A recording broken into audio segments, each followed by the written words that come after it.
Speaker working, excellent. The inquiry is resumed. I've just been handed one document, the Council's promised responses, which I'm calling document 22. Anything else before we proceed?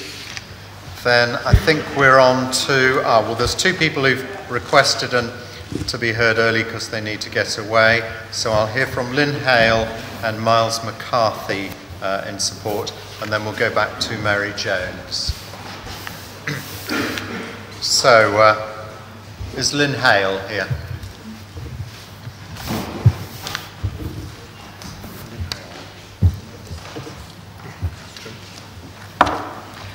Good afternoon, and thank you for giving me the opportunity to address this important inquiry. I'm here to tell you why I think the plan for a 17-storey skyscraper here in Purley is completely inappropriate. At 4 to 5 times the height of any other building for miles around, the skyscraper would stick out like a sore thumb, be significantly out of character with the area, and would obliterate the current suburban feel. Whilst the main focus of my concern is with the height of the proposed building, I also have serious concerns about the impact on local parking, the flood risk, the density of the development, and the detrimental impact which such a tall building will have on local views, such as those from Farthing Downs. I have a close connection with Purley and the people who live here. My parents had a shop next to Purley Station, and I've always lived in the area, representing Sanderstead Ward as a councillor, just a few miles up the road from here, for nearly 20 years. I also worked as a health professional in Purley Hospital for many years. This site really does need developing. It's been sitting here, abandoned and derelict for years, creating a dreadful eyesore on this important town centre site. I've seen quite a few proposals for the site in the past, some of which have truly celebrated the site, which should sit proudly on the junction between the A22 and the A23. Well-designed buildings of character, one of which I recall looked like the bow of a cruise ship facing you as you drove under the A22 railway bridge towards it, its tiered stories reflecting beautifully the topography of the site. Imagine that compared to what we're looking at today. It is therefore perfectly possible to have a beautiful landmark design which will put Purley on the map in terms of innovative design, not just in the community development world, but in the wider world of regeneration. Importantly though, of all the previous iterations I have seen, none has been more than 7 or 8 stories high. I would at this point like to commend the vision and energy of Purley Baptist Church in trying to bring sustainable life to this derelict site. I don't think this 17-storey building is where they wish to end up, but I would like to place on record my recognition of the huge amount of time, money and prayer which Purley Baptist Church has invested into the creation of a scheme which they wish to bring to this site and which would enhance the lives of Purley residents. I am saddened that the sheer size of what we've had to end up with means we're in the position of opposing what started off as such a wonderful, worthwhile, positive proposal for Purley. What started as a project built on faith, not finance, has now become one driven by finance and a political interpretation of planning policies, rather than what is best for the local community and character here in Purley. Unfortunately, this proposal will put Purley on the map for all the wrong reasons. This looming eyesore is a tragic waste of a site with real potential to deliver a community centre and housing which we could embrace and celebrate. The skyscraper would cause a shadow over central Purley and have a detrimental impact, not just on the character of the suburban neighbourhood, but would completely dominate it. The proposal for 17 floors is inappropriate for the following planning reasons. It does not respect and enhance the local area as required by Croydon's own local plan, and it cannot possibly be considered to be of exceptional quality with sensitivity applied to articulation and composition, which is proportionate in scale.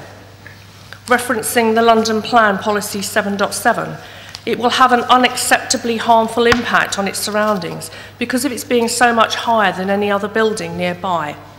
It certainly won't relate well with the surrounding buildings, being completely at odds with and utterly dominating the prevailing street scene and public realm. And it certainly doesn't form part of a cohesive building group as defined by the policy, because it is a complete one-off. In addition to breaching the London Plan and the Croydon Plan, as illustrated by my previous points, the scheme also flies in the face of the National Planning Policy Framework 2012 Para 58 subpoint 4, which says that planning policies and decisions should aim to ensure that developments respond to local character and history and reflect the identity of local surroundings and materials. The reason for this breach is that the towering height of this proposal is completely out of character with any other building for miles around. The design in its entirety would, however, be perfectly at home in Croydon Town Centre, just up the road, where tall buildings and density of this scale are perfectly apt, and where there is easy access to plentiful public transport, trains, trams and buses, negating the parking issues. And at this point, I'd like to raise a point around Councillor Paul Scott's representations this morning. He said that people can choose whether to move into this development on the grounds of its suitability for them if they owned a car. But it's very unlikely that lack of a car parking space would be accepted as a reasonable refusal, which would usually only be for serious medical reasons or that of a member of the household will be put at risk if you're looking in terms of social housing. The consequence of an unreasonable refusal is that the housing application is cancelled and the family are disqualified from reapplying for housing for 12 months. And that is not the free choice impression that Councillor Scott gave. And for people like carers who need a car to enable them to work, that is unreasonably unfair. Development exceeds the upper end of the density reference range set out in the London Plan. The island site on its own, which in many ways it is, as it's completely physically separated from the rest of the development by a busy dual carriageway, is 50% higher than the top end of the density range. And the density range is there for a reason. It's there to protect the living conditions of the residents who will live there. So it's unacceptable just to ignore it. And indeed, density alone would be sufficient grounds to have refused the application. We know we need more housing in Croydon Borough, but it's unacceptable to squeeze families into developments that are just not suitable in terms of density, especially when there are plenty of brownfield sites which are sitting undeveloped in Croydon, crying out for regeneration. Placing hundreds of families on a roundabout in the middle of a busy gyratory system is just not fair on any of them. My final point is around flooding in this high flood risk area. We all know the centre of Purley floods on a fairly regular basis. The Bourne rises in the Caterham-Kenry section of the valley every 7 years or so, and even a particularly heavy downfall can bring Purley Cross to a complete standstill as the road floods. So it's surprising the scheme does not have more substantial flood mitigation measures in place. As I've said, to conclude now, I know Purley Baptist Church has worked so hard for many years on trying to bring a scheme which will enhance the local area and support local residents. But with regret, I think the skyscraper proposal would fundamentally and detrimentally change the nature of Purley. The goalposts have significantly moved during the scheme's development, and what we have now ended up with is just too tall. Mr. Nicholson, thank you. In the circumstances, I hope you will reject it. Thank you. Thank you. Miles McCarthy speaking in favour, and then we'll go back, please, to Mary Jones.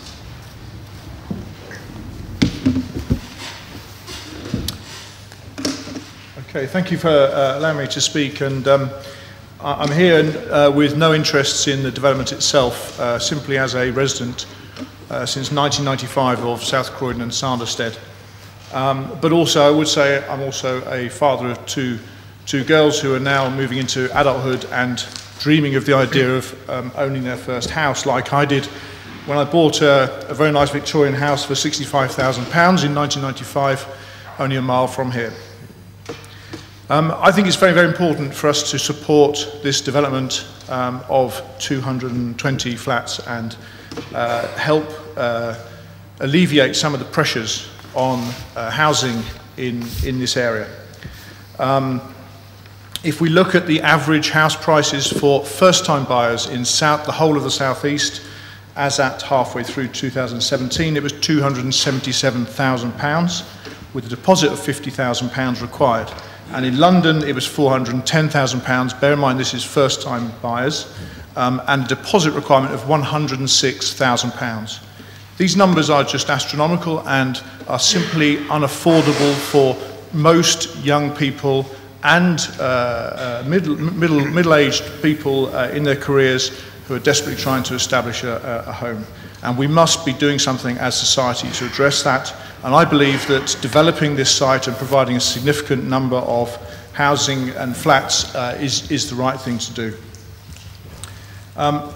There's been a lot of talk about transport issues with this development and the number of parking spaces. And I work in central London with many younger and middle-aged people coming to London from all parts of the world. And it always amazes me at how few of them actually have a car and actually want a car. And that is because they commute by public transport. It isn't easy to park a vehicle. It is expensive to own a vehicle when you don't need it every single day. If you need a vehicle every single day, then have a vehicle. But if you don't, people don't want them these days. There are lots of other options. There are very good transport links, and you couldn't get much better than here. And there are car clubs, which a lot of people are using, and that will continue to grow. It would be great to see some of these parking spaces used for that type of usage. And new technologies like electric bicycles are coming on stream, and they will transform how people get about. But it is crazy to keep saying we must have more and more parking spaces. And look, we're talking about a gyratory here which is clogged up with traffic, and we're saying there's not enough parking spaces. It's bonkers, and it's not the right way to go, and it's not what people want. We had an estate agent here an hour or two ago said people didn't want to buy the parking spaces with their flats because they don't use a car every day.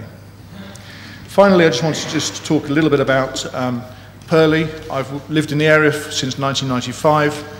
And I must say, apologies for anybody who is strongly attached to Purley High Street, but I just don't think it's doing, I just think it could do a lot more. I know Purley's been a much more vibrant town in the past, and I just don't think it has got what the future generations want from a town centre.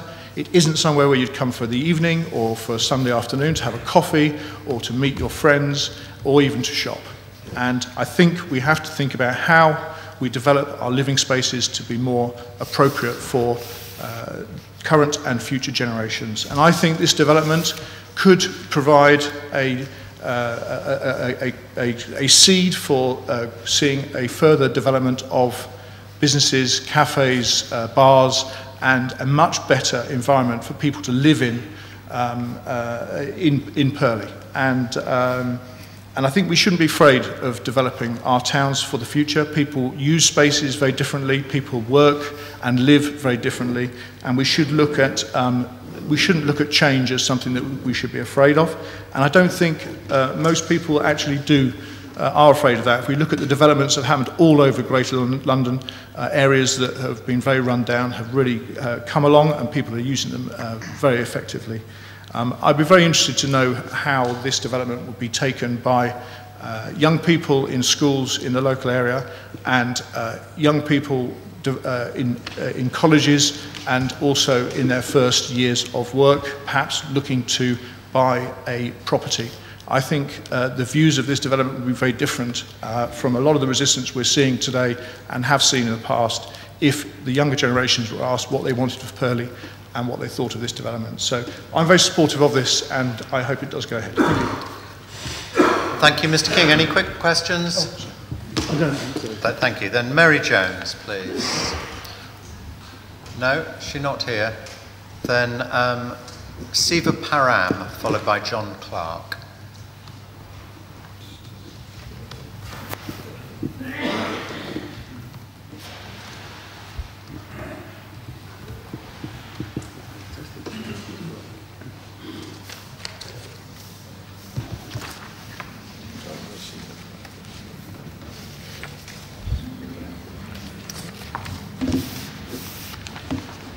Mr. Param, when you're ready. Yes. Inspector, thank you very much for giving me an opportunity to express my opinion regarding this project. First of all, I would like to introduce myself. You have mentioned my name, and my family and I have been residents of Purley for the last 34 years in this coming April. I have seen a lot of changes in the area. Going back, I live at Moor Close, which is about 7 to 10 minutes walk from this building. And therefore, this project will have a serious impact on the owners of the homes around Foxy Lane, Russell Hill Road, which leads to Thomas More School, and Moor Close. Being a retired person with a lot of time to spare, I go for walks around Purley, and I can report that there are a number of developments of flats taking place in Foxy Lane, Russell Hill, Woodcote Valley Road, and I have not come across a single development which has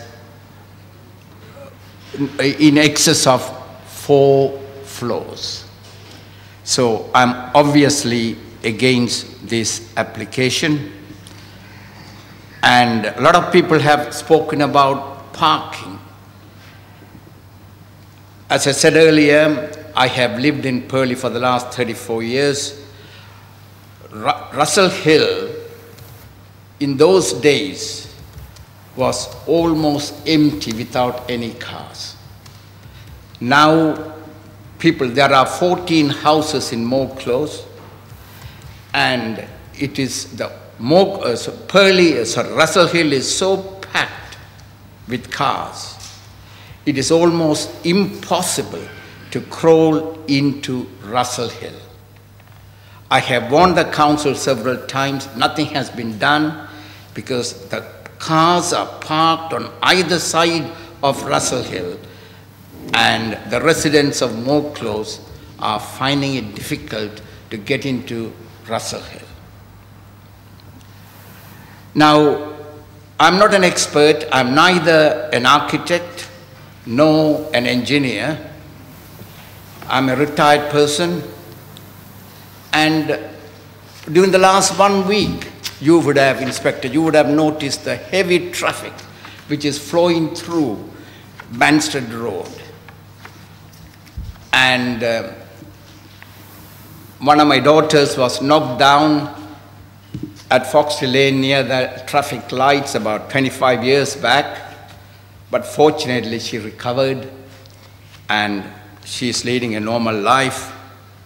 Oh, I must say exciting life. And the volume of traffic in Purley, 822, 823, Banstead Road, Foxy Lane, are so high, the volume is so high. With this proposed development is going to cause more problems. Moving on,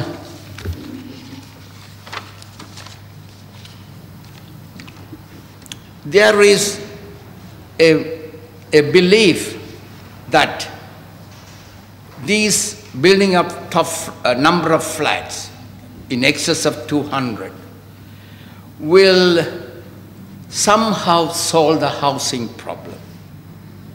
I'm sorry, I don't accept that. As I told you, I not only know the housing developments which are taking place, I know even the prices. It is not possible for a young couple to get a 2-bedroom flat for less than £500,000. So what is going to happen is, out of these 200 odd flats, some will be taken over by the, sorry about this, by the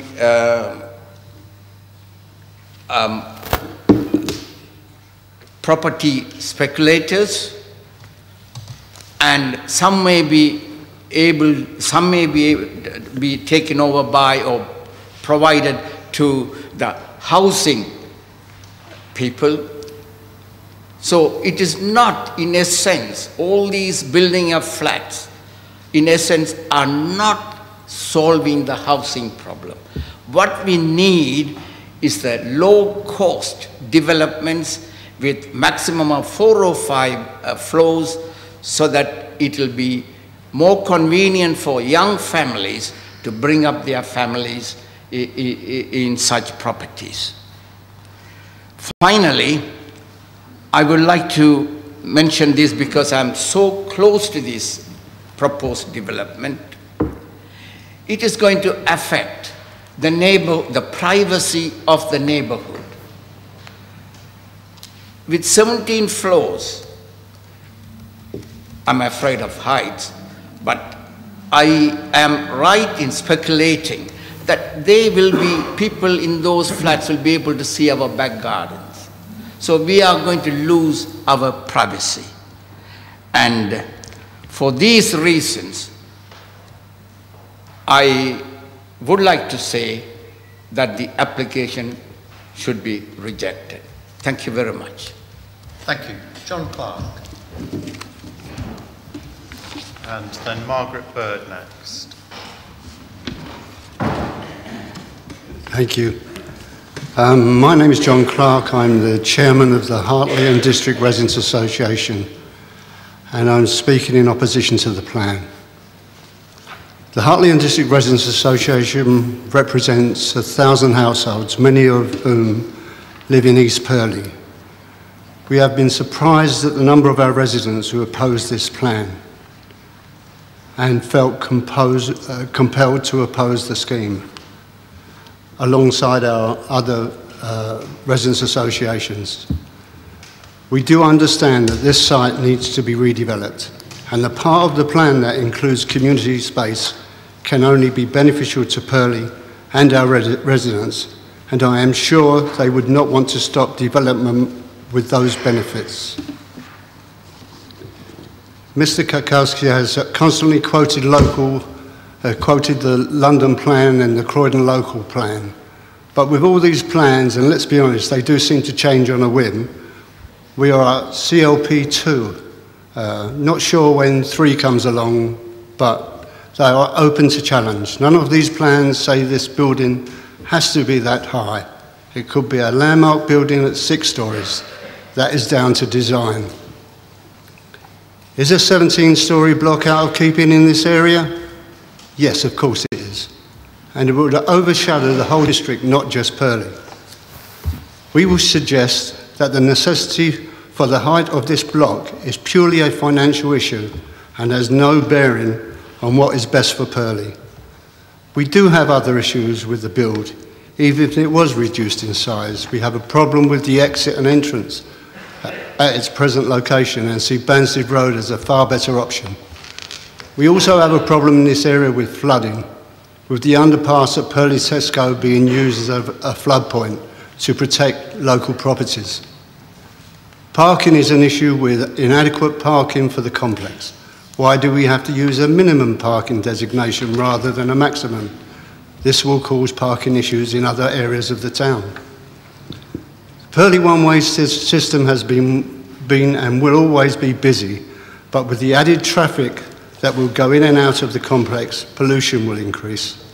It is well known that stationary cars create more pollution, and with the build-up of traffic in this area, there will be more stationary time to increase pollution.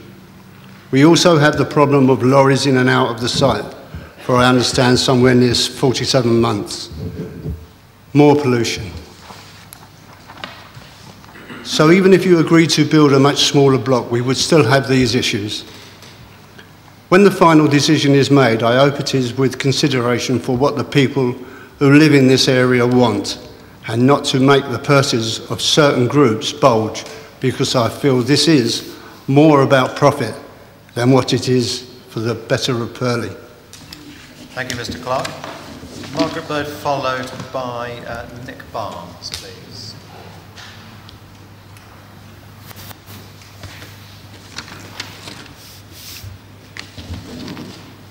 Thank you. My name is Margaret Bird. I'm a Coulsdon East Ward councillor and a resident of Coulsdon for the last 34 years.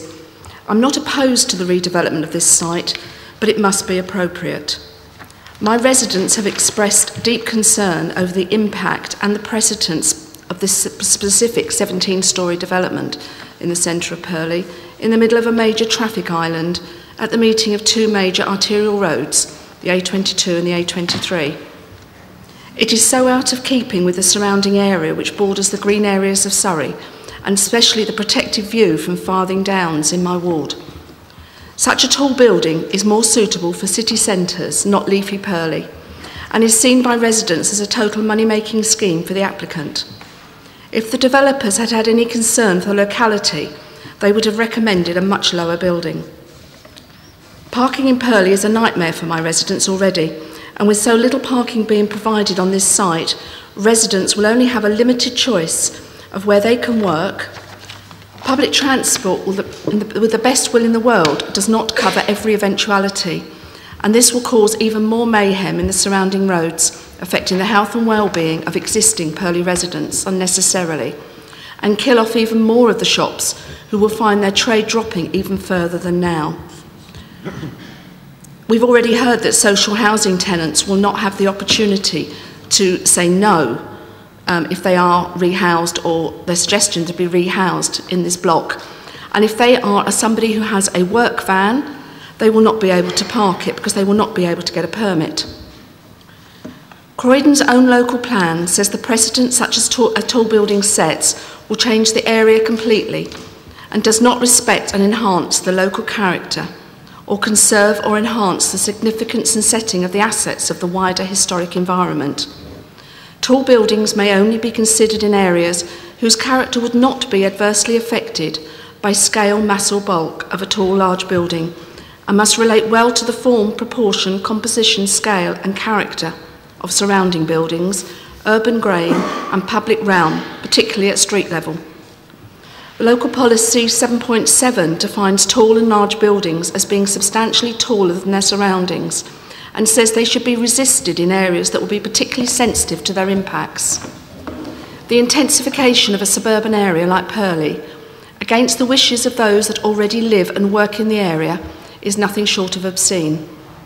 The increase in size of the original building means it will be home to families whose children will be brought up on a traffic island with no outside space, traffic thundering past 24/7. It's not healthy, and will itself bring social problems into the town centre. High-rise flats with families in other boroughs have been demolished in favour of houses to enhance community cohesion. I strongly object to this application, and I urge the inspector to reject this appeal. Thank you. Thank you. Nick Barnes, please, followed by Frederick Kippin.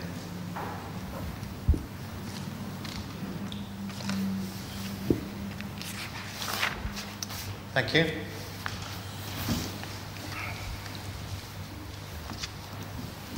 I will try to reduce my content somewhat, because many of the points have clearly now been mentioned on numerous occasions. Let me firstly say that I find myself speaking here today as, unfortunately, our most local residents' association, the PWRA, stated they would not be opposing this development. This, I understand, is not the feelings of the majority of their residents that they represent. The position is all the more surprising given their objection to other much smaller schemes in Purley. A little bit about the history here. Let me start by saying that the Baptist Church had the opportunity to complete a development of the island site that they had planning approval for back in 2007 and I believe 2011. The planning consent would have fully developed the island site, including 65 apartments, 115 car parking spaces, together with the provision of the church and community facilities. For whatever reason, they didn't proceed with this development. Interestingly, there was only one objection against that proposal, which perhaps tells us everything. Moving on to the current proposal, it must be crystal clear by now that the main criticism of this development is that it is totally out of keeping with the character of our town at 17 stories and will clearly totally dominate the townscape. Simply adding some trees at the top of the tower does nothing to overcome the issue of a 17-storey tower. As a result of this development, there will be a significant 5% increase in the population of Purley, just by this one development. In view of this increase in population and the well-publicised issues with our health service, I would be interested to learn whether the relevant health authorities have been consulted as to their capability to cater for an additional 680 plus potential patients. Pollution has been mentioned by many. Logically, air pollution will worsen as the mass and the height of these buildings effectively traps the air from vehicles and not allow it to naturally disperse as it can today. The fact that the flats on the lower floors of these buildings will have to be installed with special mechanical ventilation equipment with NO2 and NOx filters to protect the residents suggests a significant pollution issue at pedestrian height. The results of the modelling carried out on this development report that the increase in nitrogen dioxide is not ideal, but given the overall impact on local air quality is negligible, a refusal on this basis would not be warranted. However, it also says the current model levels are already breaching the objective level, which is why the increases, it says, are defined as slight or moderate.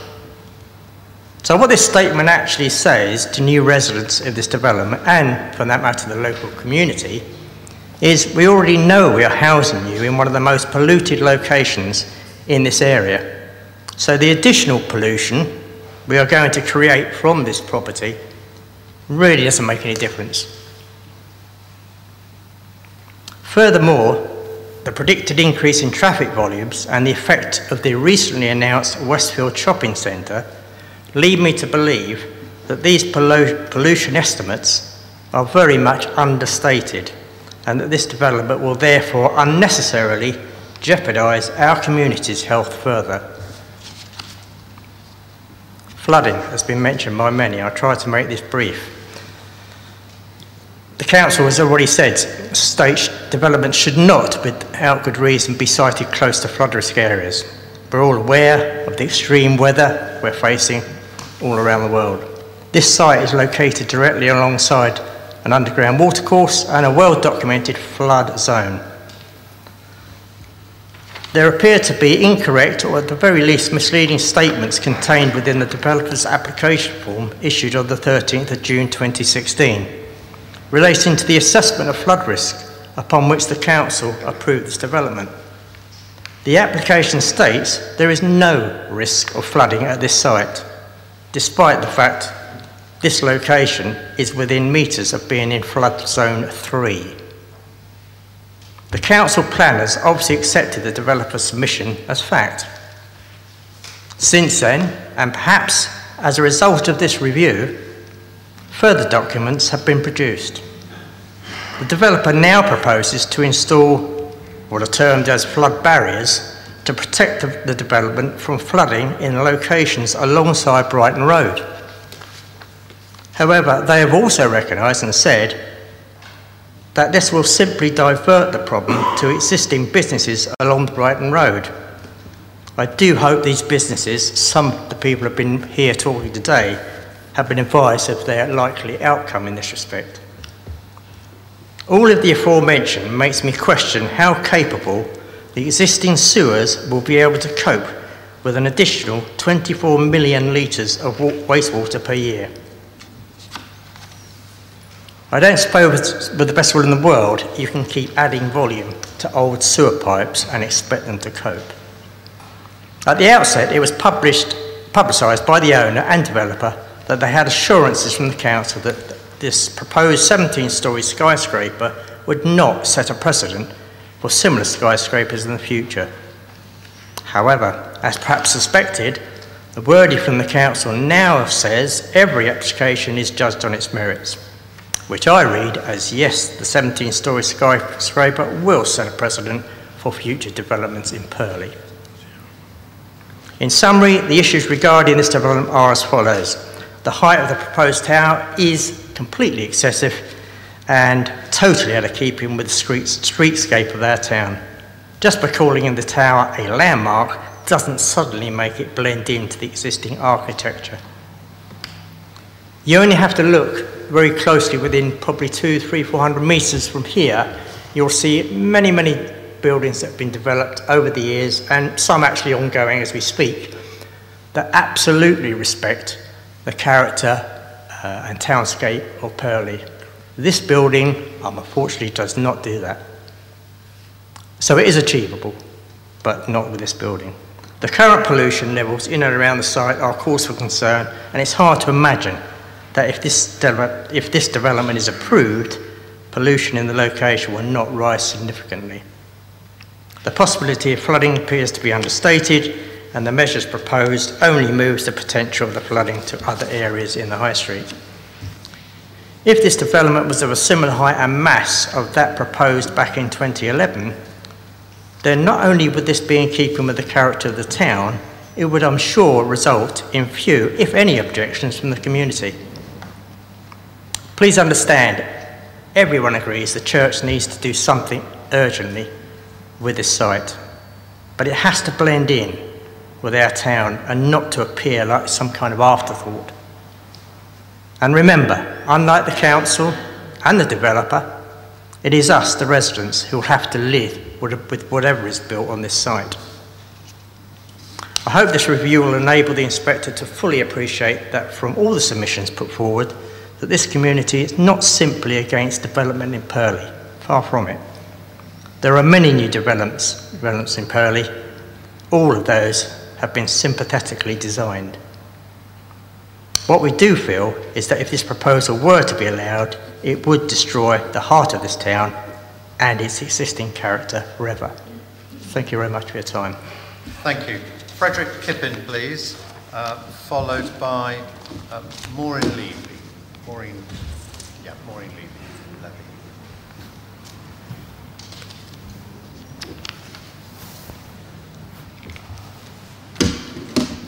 Thursday today. Good afternoon, Chairman, ladies and gentlemen. I object to this application. I'm a retired civil engineer and local resident who has worked in Croydon for many years. 3 miles away is the city centre of Croydon, where high-rise buildings have been concentrated from the 1960s. Currently, the many city centre major redevelopments will transform the city into a mini Manhattan, including skyscrapers up to 59 stories. Icon landmark high-rise apartment blocks for much-needed homes have recently been completed in the centre of Croydon. It is high-rise residential tower blocks in the city centre of Croydon that will help solve the national housing crisis, not Purley. Purley is in the suburbs of Croydon, surrounded by desirable residential areas. The highest buildings I observe is the 6-storey office block in Purley Oaks and up to 5 stories in central Purley. This development on the edge of Purley Centre is next to the magnificent Webb Estate conservation area. I therefore object to this proposed development, which is a monstrous, monumental 17-storey tower block that dominates the end of the low-rise shopping parade and surrounding residential area. The massive tower is much too near the Brighton Road. Finally, the local westerly winds will generate severe gusts around the base of the tower, impacting on pedestrians and cyclists depending on the season. Therefore, this is an application that should be rejected for a lower rise development. Thank you, Mr. Chairman. Thank you. Maureen Lee.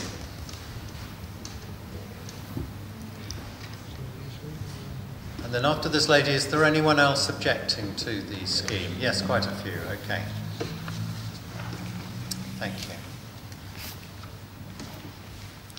you. My name is Maureen Levy and I'm opposed to this development.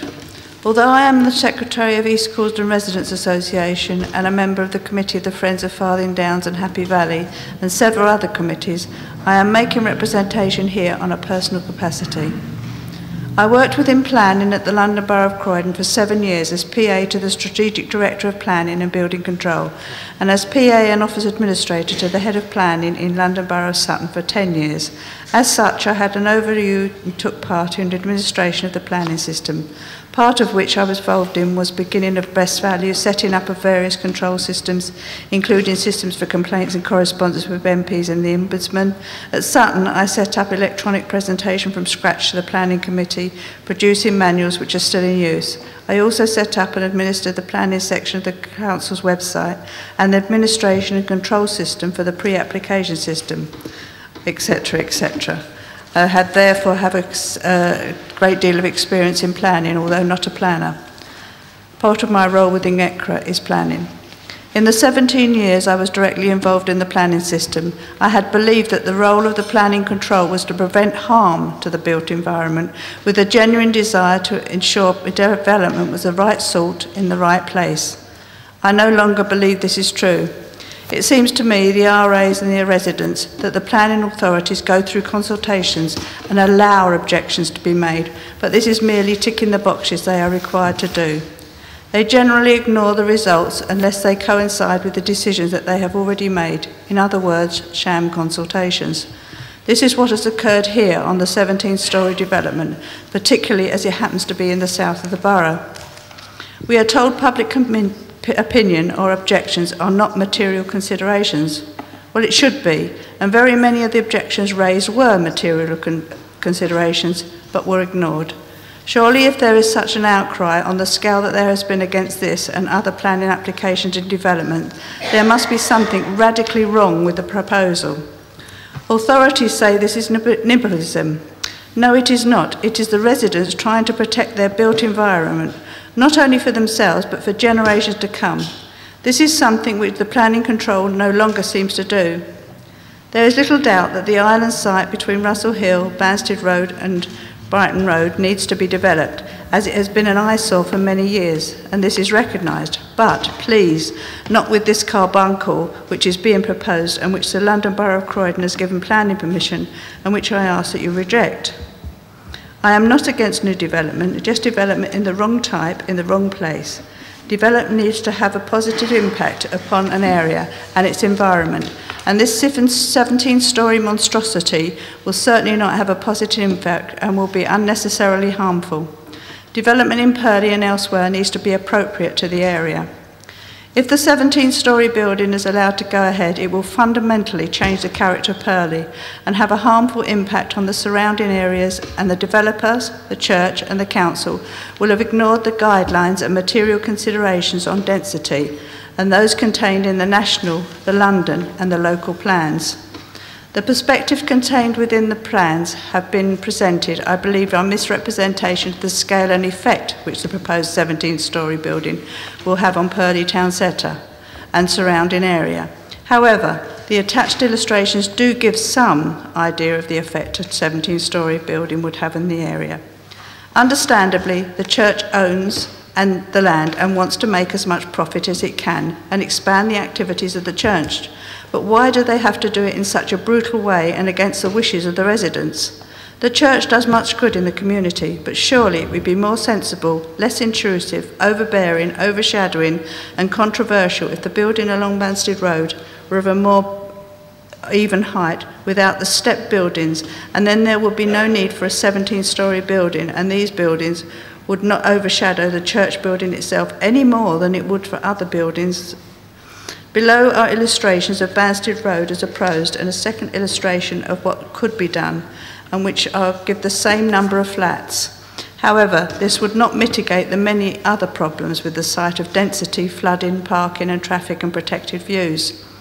This illustration is taken from the architect's illustration of the street scene for Banstead Road.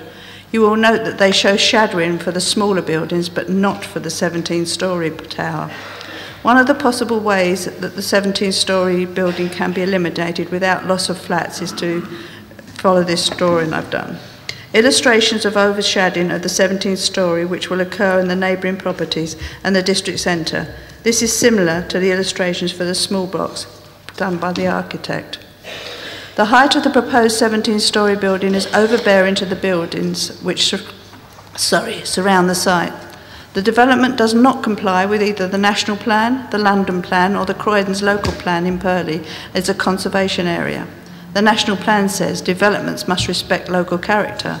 The London Plan states tall, large buildings should not have an unacceptable, harmful impact on their surroundings and should only be considered in areas whose character would not be affected by the scale, mass or bulk of a tall, large building and relate well to the form, proportion, composition, scale and character of surrounding buildings, urban realm and public realm, particularly at street level.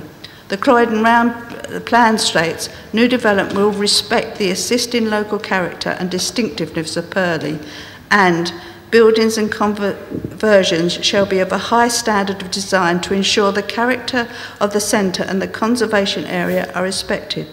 This development fails all of these tests. How does this development comply with any of these rules? The council are allowing the developers to go against national guidance, the mayor's and council's own rules, which have taken years from experienced planners and legal teams to perfect. Even the Croydon Plan cites a distinctiveness of Purley.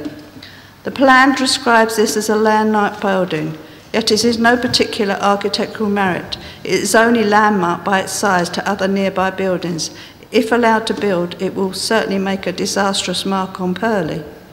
Purley does not need a landmark building which is 17 stories high, which is so out of character with Purley Town Centre and which will stand out as a sore thumb and is ugly. Nor does Purley need a building with such a brutish design, particularly in comparison to the surrounding buildings in this conservation area. The design is more like little boxes stacked upon each other or even Lego. It does not relate well to the scale and character of early 20th century buildings in Purley. Car parking provision within the site is inadequate. The implication that the proposed 500-seat auditorium in the church would only be used on a Sunday when surrounding parking is less is a misdemeanour, and both will be used on all days of the week. There is a threat to that Russell Hill Parade car park is to be developed and thus reducing parking provision even further. The developers cannot rely on existing car parks, including Tesco's and surrounding roads, to take up the excess as there is already capacity most of the time. The current assumption put forward is that people in social housing or near to public transport are less likely to own a car and require less parking provision. But this is wrong, and I have personal experience of this in the development around Causden South Station. One family have 2 cars and 3 white vans, which are the offices of the carpenters, plumbers, electricians, etc., who often live in rented accommodation. It may be that there is less car ownership in central London, but not in outer districts such as Purley. Traffic congestion is already an issue in the area. With the proposed Westfield development in Croydon Town Centre and other developments around the area, this can only get worse. During the construction stage and when customers are travelling to and from far around the site to a major route to get to the town centre or further into or out of London. The site is a key location within Purley District Centre and is at the centre of a one-way A23-A22 gyratory system, a review of which Transport for London are currently consulting on with a view to easing congestion on the future to one of the most congested junctions in Croydon. Should this go ahead with Mosaic Place proposed development in the centre, Westfield approved development in Croydon Town Centre and likely strategic modifications by TfL, Purley will be gridlocked for years to come. As is very well known, this site is on a floodplain, and the floods generally, the map above of the Environmental Agency illustrates this very well and will not bode well for any building of this site unless mitigation actions are taken. Whilst I am only too aware that views are not taken as a material consideration, but Croydon's utility development plan says the council will ensure development will not have an adverse effect on views.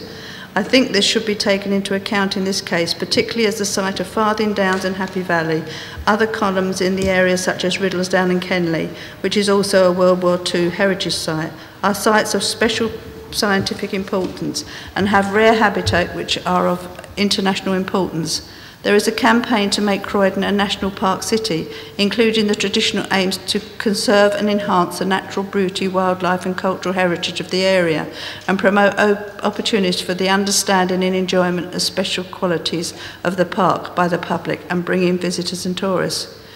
If you imagine the views of those sites looking over this proposed carbuncle, which would distract from obtaining such a status. Imagine a carbuncles on one face 4 times the size of your nose. This building would be at least 4 times the size of the surrounding buildings in the area. Hardly attractive, just as this building will not be attractive built within Purley and affect the views from important sites and will dwarf the surrounding buildings.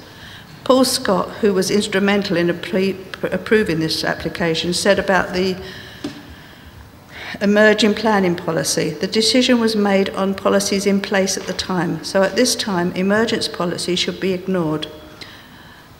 The council want and are pushing for a landmark building. It would certainly mark Purley and would be totally out of keeping, totally out of character.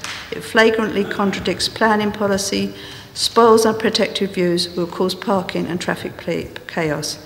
Please find for rejecting this development. Thank you. Could I now have Yvette Hopley followed by Stephen Smurthwaite?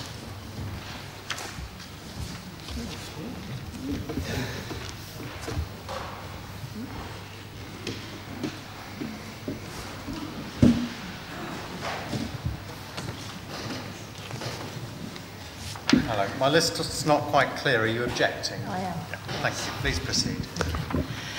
Thank you for giving me the opportunity to speak today at this hearing. I'm Councillor Yvette Hopley. I'm a ward councillor in Sanderstead. My 2 other councillors from my ward have also spoken today, and I very much support what they've already said and indeed what the MP has said. So I'm not going to go into the detail of that, but just to say I support what they've been talking about here today in terms of the building. But I thought it was important I give my view, since I've lived in Croydon all my life, in Sanderstead and in Purley, and for a great deal of time, about 5 minutes from where this proposed development is going to take place.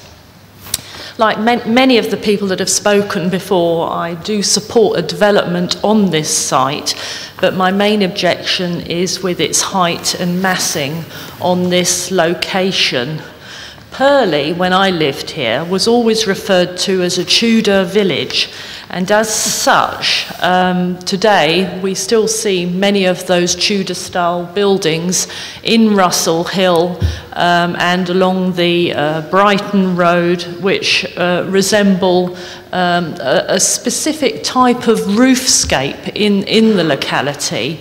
And we've seen many developments come forward since then over the years, but they have respected that Tudor style. And the 2 major buildings that we see are the Tesco development on the site, which again has that roofscape, and also a very imposing development at Russell Hill, the Sunrise building, which also takes inferences from Russell Hill, the shops going down towards the Brighton Road, and again gives a very nice view as you're coming along the Brighton Road, so you can see the whole style and feature and holistic view of how Purley looks today, which I think would be very different with that extremely large tower, which is represented in the plans that we've all looked at so closely. That's not to say that everything has to be a pastiche of development, and we've seen some modern buildings that have respected those Tudor aspects. And as you just come down Russell Hill, there's a new cycle shop. You know, we all want people to cycle and keep healthy, and number of people have put forward points about less parking in a flatted development, and as a result, probably we've got this cycle shop on the corner of Russell Hill, which is a very modern and contemporary design. But the fitting of that design and the work around that building between the Tudor houses, where you've got Mind and Russell Hill, and the houses and the school, it fits really well within the landscape there. My concern with all of this is that this building is not respecting the local design. It's not respecting even the modern, contemporary design that we've seen coming forward at this site. And as a member of the Health and Wellbeing Board, I would describe this building as obese, really, along with some of the papers that come forward to Health and Wellbeing. The building itself, to me, I would expect to see in a report as an obese building which is slightly out of character with everything else that has gone on in Purley town centre. I'm particularly concerned about the ground level of the design, and as you come up from the Brighton Road and you'd be turning left up Banstead Road into Foxley Lane, you will have a very closed-in environment, rather like a Berlin Wall. In my opinion, this is a very overwhelming feature and won't be attractive to the actual street scene or anyone approaching the rise in landfall as you come round the corner and up. That's what you're going to see, an actual wall in front of you, which I don't feel is appropriate. I was recently in Toronto and Buenos Aires, where I saw some absolutely wonderful designs of contemporary buildings, some taller buildings. Not that I'm saying that a 50-storey building that I've seen in Toronto would be anywhere appropriate in the centre of Purley, but there were ways in which they built very large structures with very open base level development, which gave the opinion of an openness at ground level, even though there was a higher structure above. And I think that the architects could have been much more imaginative about how they built something that was slightly taller, that's maybe 7 stories taller. Certainly we don't want to see something as tall as that, but it doesn't give that impact of being a very closed-in environment at street level if you can bring some of the architectural designs in, perhaps from some of these other countries that have perhaps been better with the design. And in fact, I think one of the gentlemen that spoke earlier about some urban design in Islington, I think made some very valid points, which I won't repeat now, but he did give some very valid points about how a better development could be put on that site. I do have concerns about the internal configuration of the building. It appears quite cramped and a standard not befitting a building of this sort of scale.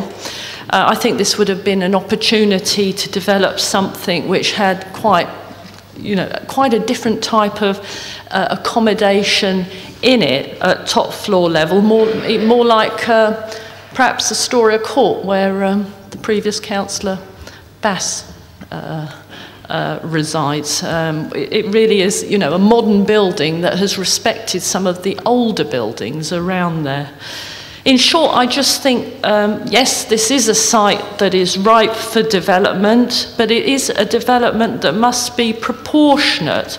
And I would have hoped for something that had excellent design with really good living accommodation for families. More parking, of course, would be helpful, because as we know, when parking is taken away from a district centre or is limited, we do get congestion and confusion, and we've seen that throughout the borough. So yes, I would have liked, certainly would have liked to see more parking facilities. It would encourage more people into the district centre, which is struggling. And really, those are the main points that I'd like to make. It really is the design and the height and the impact on some of that that is seen from the landscape. And I really hope that you're able to take these points on board and take my comments, and that's why I'm objecting to the scheme. Thank you, Councillor. Thank you. So, Stephen Smurthwaite, followed by Katie Durrell.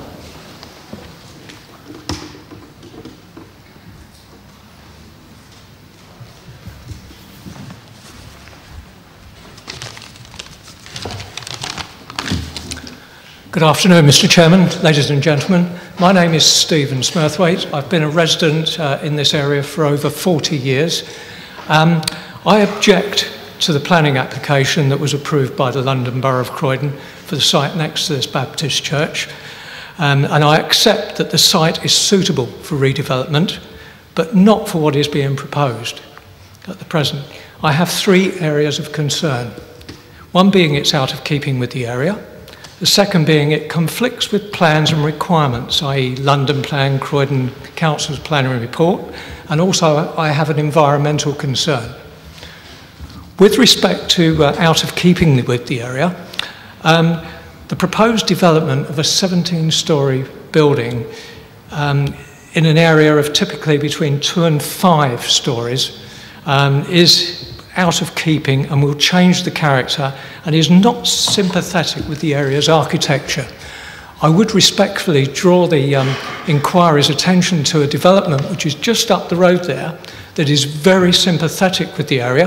It has gabled frontage and is architecturally very pleasing to the eye. I appreciate that the question of architecture is something that is very personal, but that development up the road there is very sympathetic with the area and it blends in well with this, not only this immediate area, but the wider area.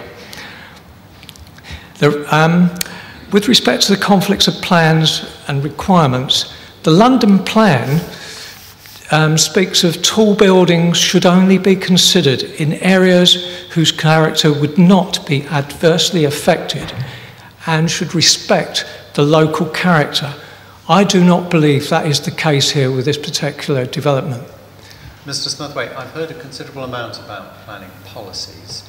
Did you have much to say about them? No, I don't have. No, I just wanted to briefly put the point over. That's all it was. Okay, yeah, I'm not going to go into a lot of verbiage on it. There also appears to be a contradiction with the London Plan that the development density exceeds those that are stipulated. I understand that the London Plan talks between 200 and 700 rooms, whereas this one is over 800. Croydon Council's planning report mentioned the requirement for the car parking spaces, and I won't go into that in any further detail, but all I would say is that I'm very concerned that there may be an underuse and a lack of thought with respect to people like midwives, district nurses, people coming around with deliveries, maintenance crews, etc. Where would they go? My third area is environmental. Purley Cross has a long history of flooding, very long. As a child, my sister and I were unable to attend school due to flooding in this immediate area. Croydon's own emerging plan makes reference to a strategic risk assessment that was made identifying significant occasions of surface water flooding at Purley Cross.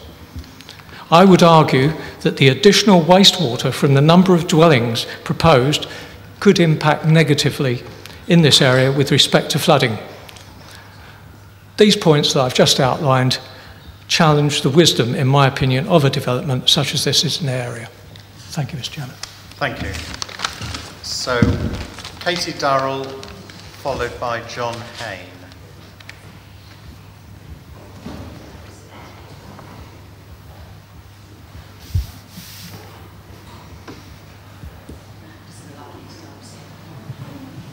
So, is Katie Durrell here? No. John Hayne then, please.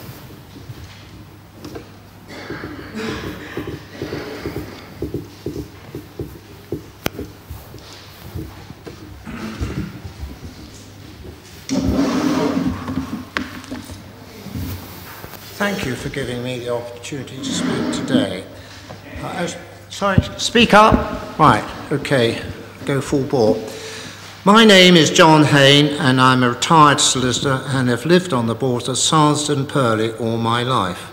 20 years ago, at the request of Councillor Bass, I led the opposition to the construction of 2 freight lines through Purley that carry these lorries piggyback style. I'm glad to say I had dealings with Michael Heseltine, and it was thrown out. I wish I could have the same success today. I'd like to dwell very briefly on the subject of precedent. If planning permission is granted for a 17-storey building, it could set a precedent leading to more skyscrapers, which would completely change the character of Purley.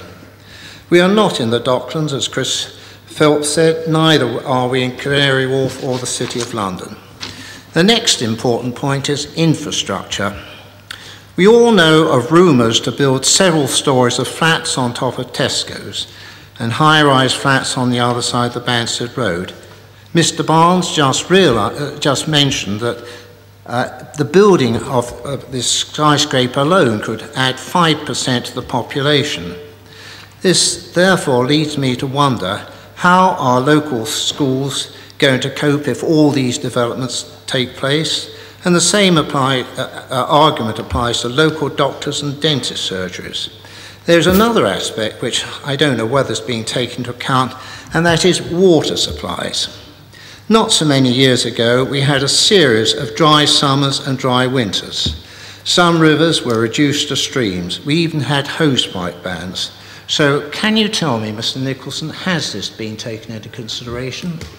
Well, I gather that the entire Enquiry has been televised and put on the website, so you can see for yourself what's been. But it was not mentioned at all. I was here a week ago, when the case was put.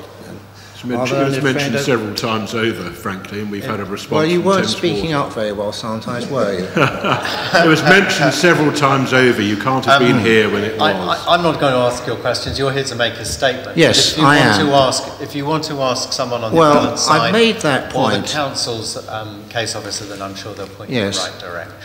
Another thing I'd like to expand on is pollution.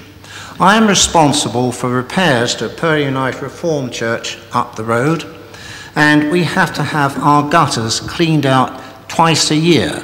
There's 2 reasons for that. We get dust from Dave's yard crushing concrete, and that mixes with all the diesel smoke that sort of descends on our roof and goes into the gutters. So it is something very serious. There's another thing that, as somebody spoke about, is the high housing crisis. But there is a government move to encourage the building of prefab homes, and this could ease the crisis we have. So that's one thing, but I am totally opposed to this scheme as it stands. I would favour, as has been said before, development 5 to 7 stories high, and I therefore hope and pray this application will be thrown out. Thank you. Thank you. Is Alan Speed here, please? No. Then the next person on the list, Alan Torrey, followed by Susan Marinakis.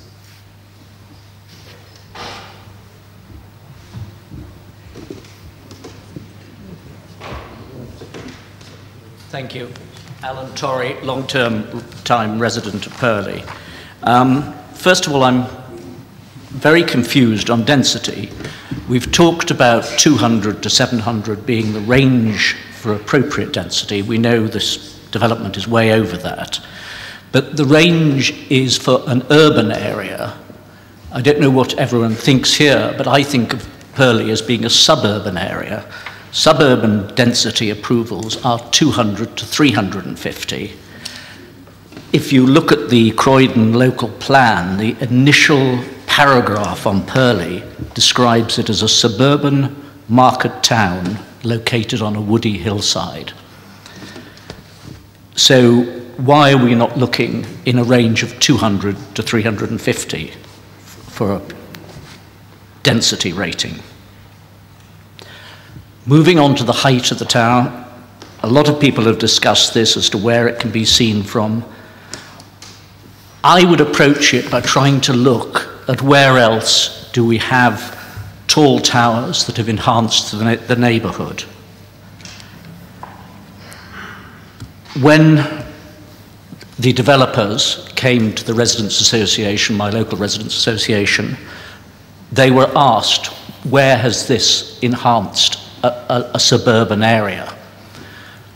Rather amusingly, the answer came back centre point, which obviously rather missed the point.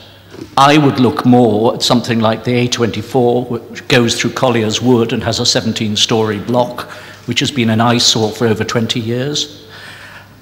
I would look at other areas like Sutton, which are far more developed. They do have tall blocks, but they are bigger commercial centres. I would go a bit further afield and look at Wimbledon, where I don't believe there's anything over 6 stories. Why are we being asked to accept 17 stories in Purley? On location, we need to ask why this site is chosen for the landmark building. And I think the answer is because it's available. But if you go back, there was a very interesting study done in 2009, financed by the London Development Agency, which looked at 7 areas in the south of London which had the capability of higher densification. Purley was one of these. It looked at 3 sites in Purley. The first opened up paths from the station with 3 to 5 storey developments. The second again focused around the station and its car parks in a 5 to 6 storey development. The third was more radical and did involve the tower site, but its chief aim was the straightening of the A23 and the greater incorporation of Tesco into the existing town centre. This, however, was not suggested as a high-rise alternative, which was felt far more appropriate to be towards the station. Perhaps it's unfortunate with the demise of the LDA that this came to nothing, but it would have been infinitely preferable to the current scheme. But it does touch on an issue which some people have touched on, and the current scheme completely ignores the traffic bottleneck in Purley, apart from this small removal of a kink which should have been done years ago. Indeed, I believe the proposed building will permanently leave Purley stuck in gyratory hell. Finally, I would touch on my own residents' association, Purley and Woodcote. They were the only ones to back the proposed development. To quote their chairman, it is the least worst option for Purley, which I don't take as a ringing endorsement. However, this was the view of the committee, it wasn't the view of the members, but those views were not accepted by the association. Thank you for listening to me. Thank you. So Susan Marinakis, followed by Moya Gordon, please. Are either of those ladies here? No? Is there anyone else here who wishes to object to the proposals? Yes? I'm generally supportive, but I wish to object to certain... Mr. White, come and give your evidence. Okay, thank you.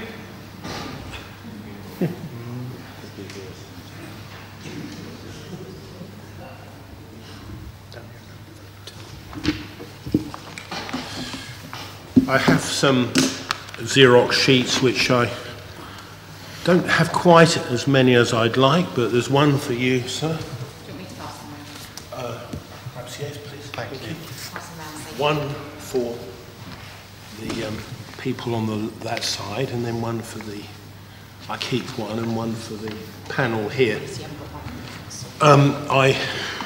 If you could take a photocopy of the front page, I have enough to do another 2 copies, I believe, unless you could just do as many copies as many as you like of that document. Thank you.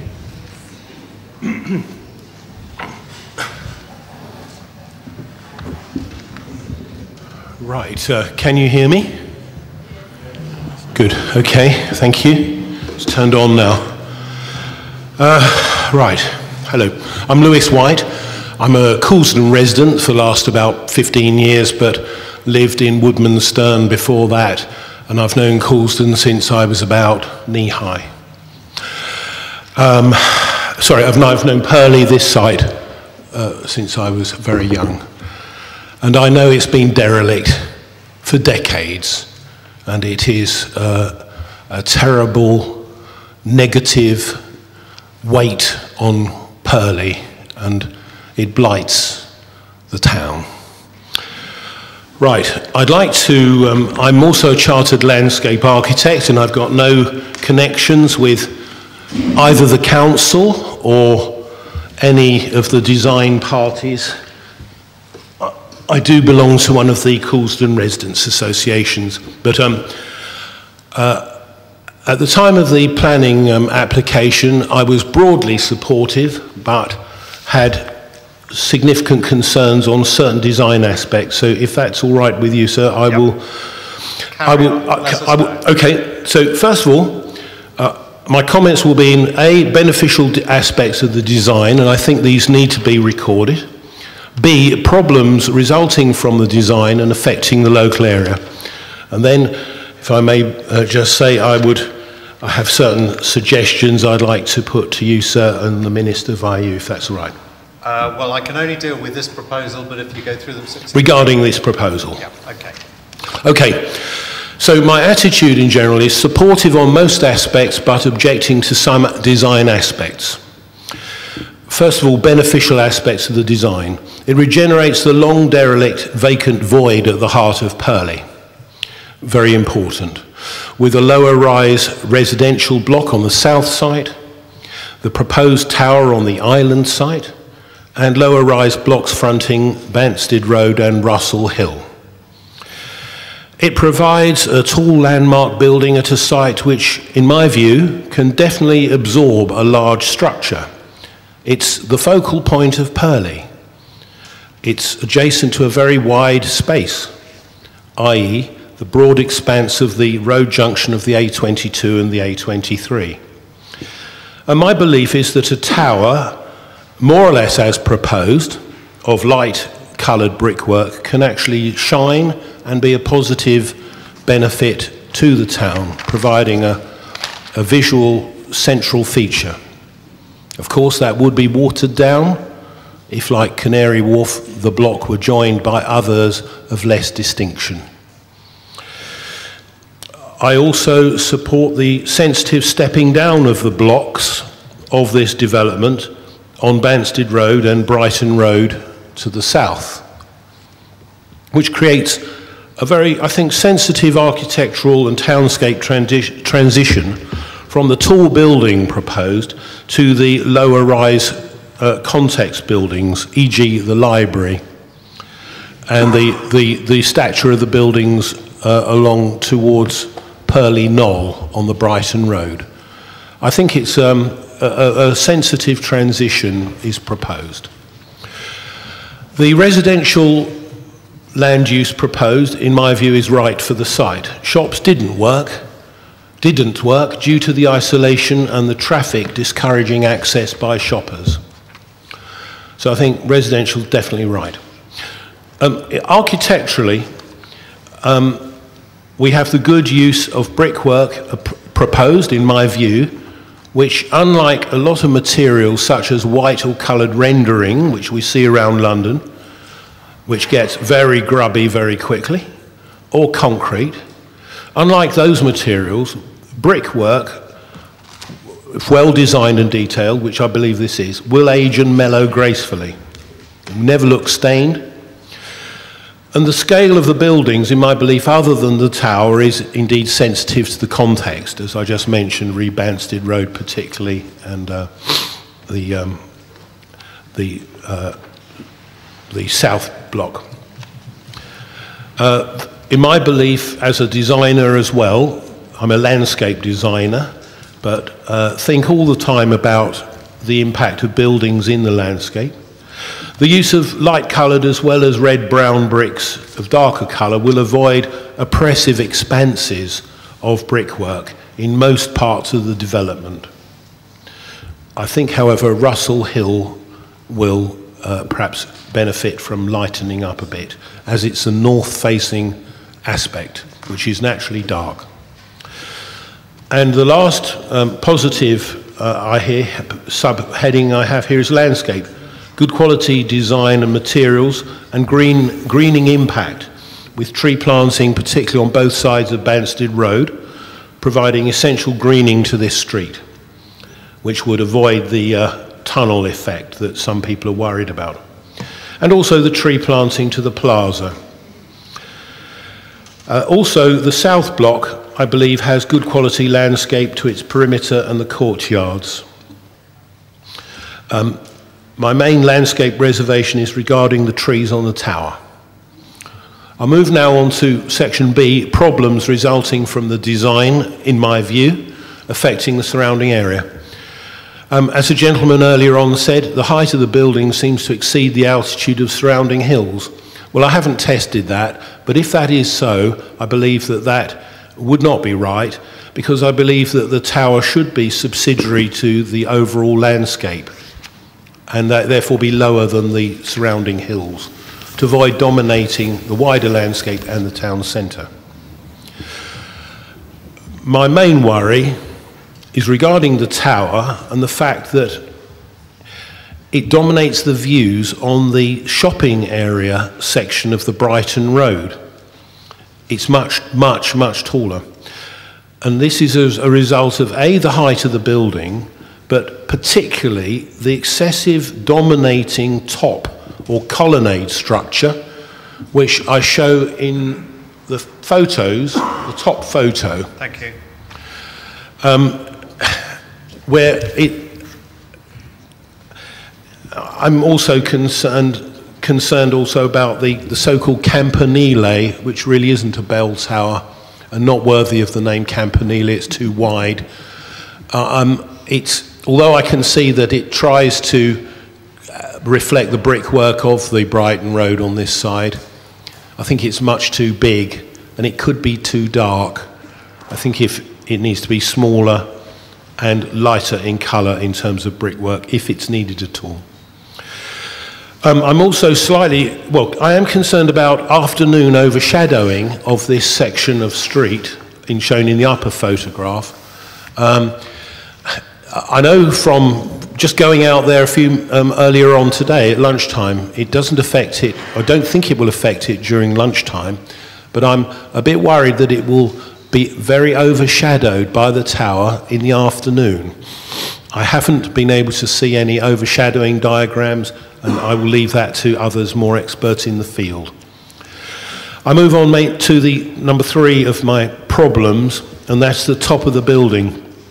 This colonnade or portal frame, in my view, is very, very tall and over-dominant. The trees appear caged within a sort of portal structure.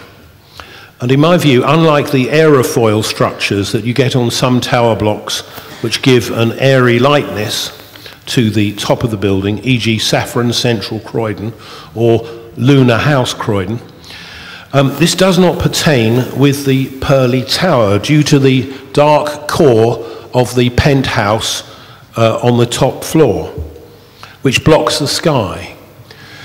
So I think both the combination of that dark block and the height of the concrete portal actually do dominate the street, and I think they're very uncomfortable, and I think they dominate the view from the ground where most people view the building from.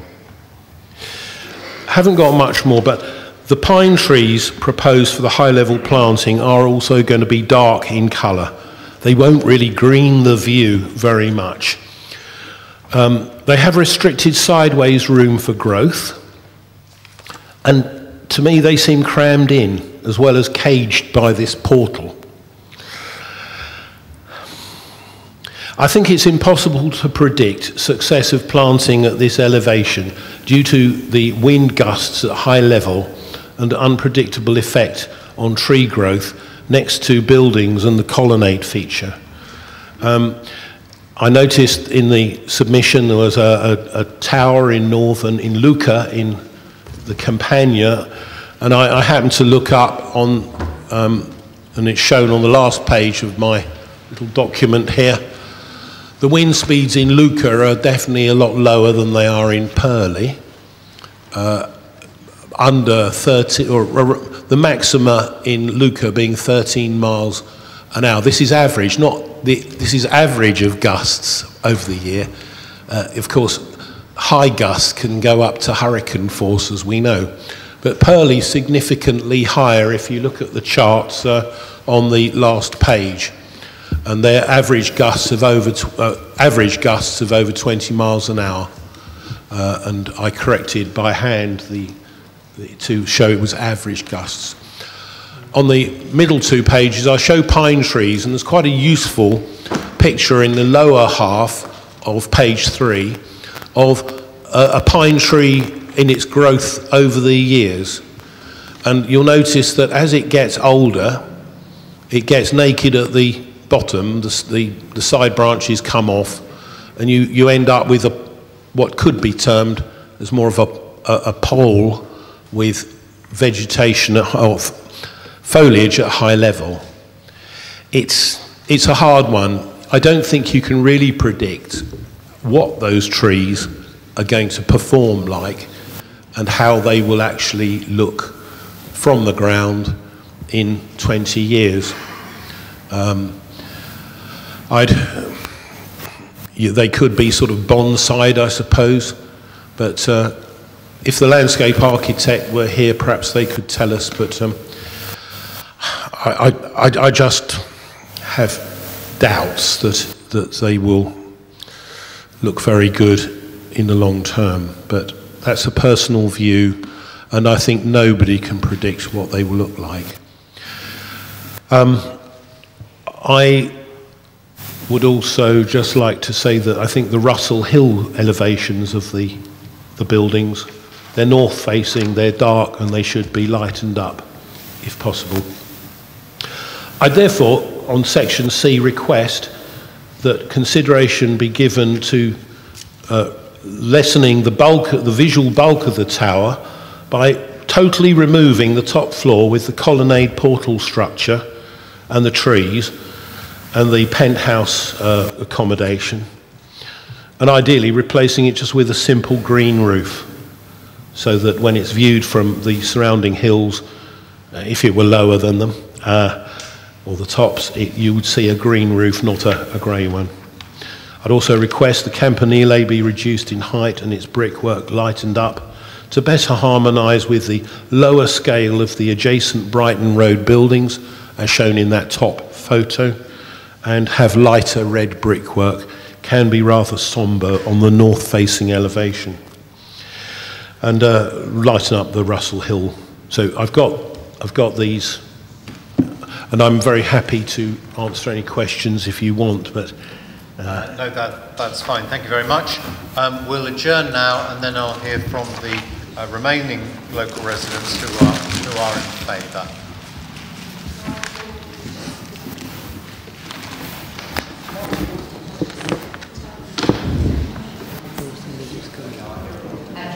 So we'll adjourn until 20 to 4.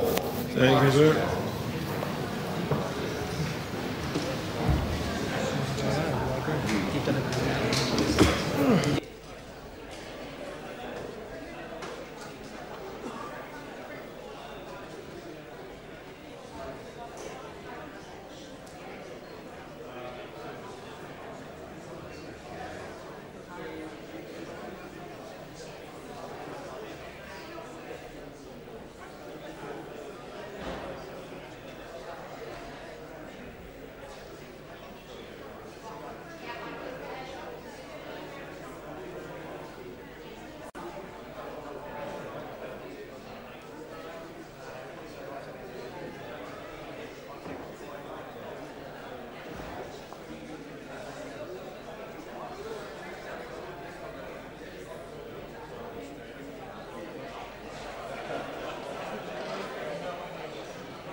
Right, could you take your seats, please?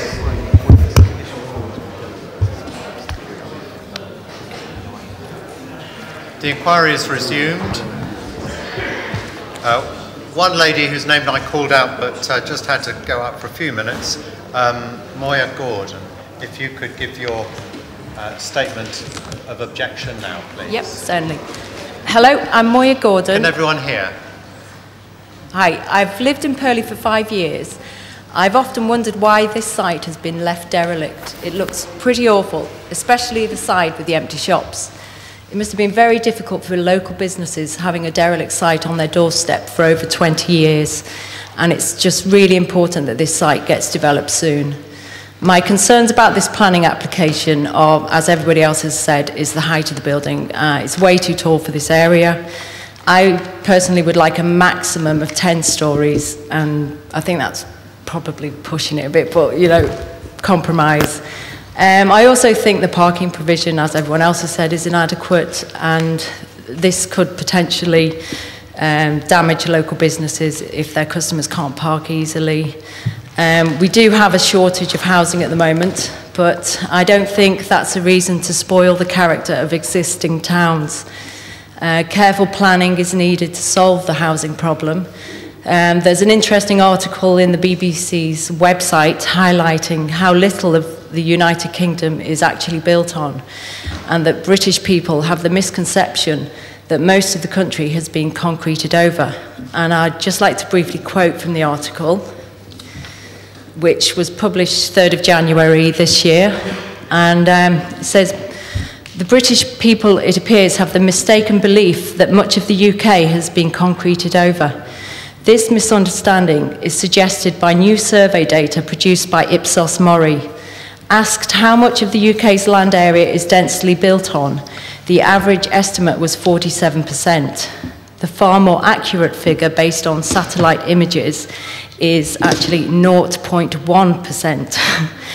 The average Briton thinks 356 times more of our nation's land is concrete jungle than is the reality."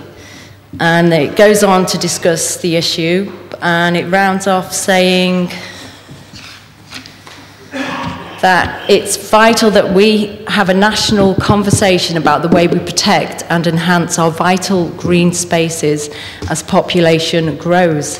But it is hard to have an informed and rational debate about housing policy, airport expansion, or for that matter, intensive agricultural methods, when the country is so mistaken about the basics. We must open our eyes and our minds to the true geography of the United Kingdom. So really, we don't necessarily have to build upwards to provide more housing.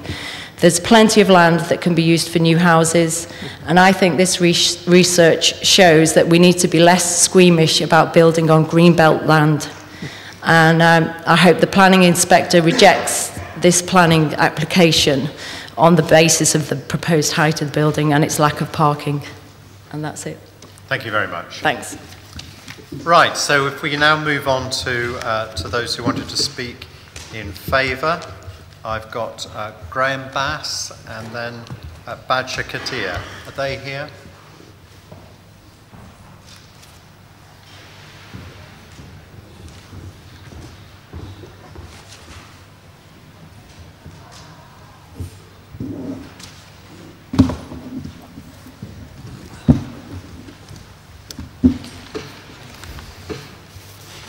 Oh, thank you so much. Thank you.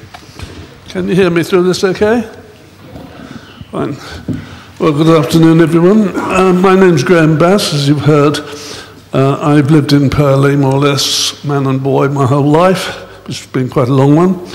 I was Purley councillor for 22 years and the Croydon Pass mayor.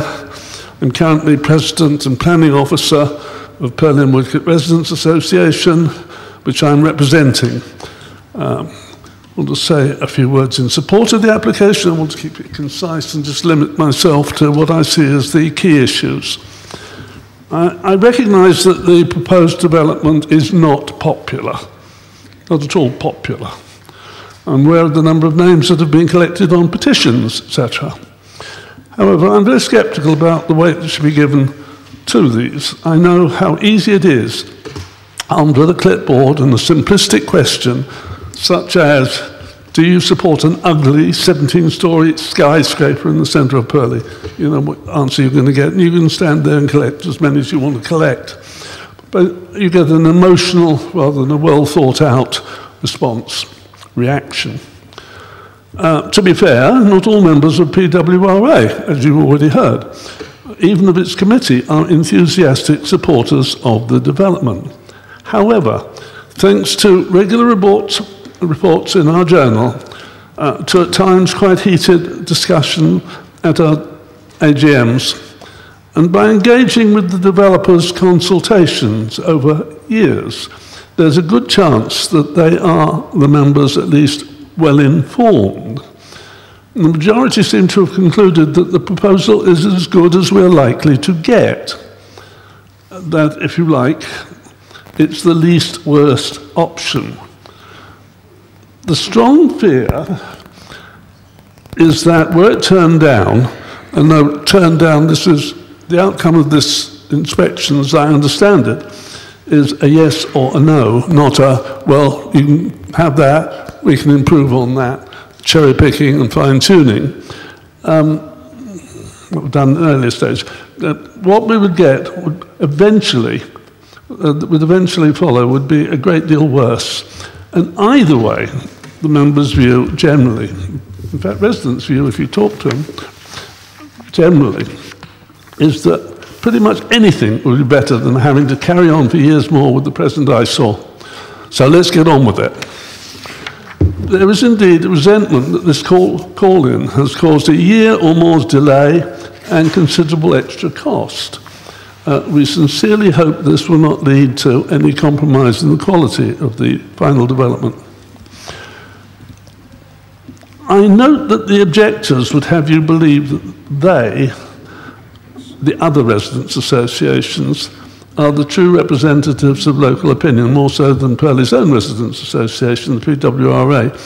I'd point out that of our 650 paid-up members, we know of no more than a dozen who have resigned because of this issue. However, there's nothing to be gained by quixotically bashing our heads against a brick wall. Our aim is straightforward: to encourage a development that is realistically most likely to provide Purley with the best possible long-term outcome. And to this end, we have consistently supported the Baptist Church in their efforts to develop a high-quality landmark building in this prominent gateway site. And by gateway, I mean not just to Purley, but for the whole of Croydon. A site that's been empty for 37 years since its replacement, now also lying empty in the High Street, was built. It's also to generate new housing appropriate to its location and to improve community amenities for the church and for local residents generally. Those have been why we've supported the application or the development. Our involvement started in the year 2000 when we were a small group back then, it was just a couple of councillors plus the then chairman of the Residents' Association, Tarson Flora, who was an eminent architect and designer in his own right back then.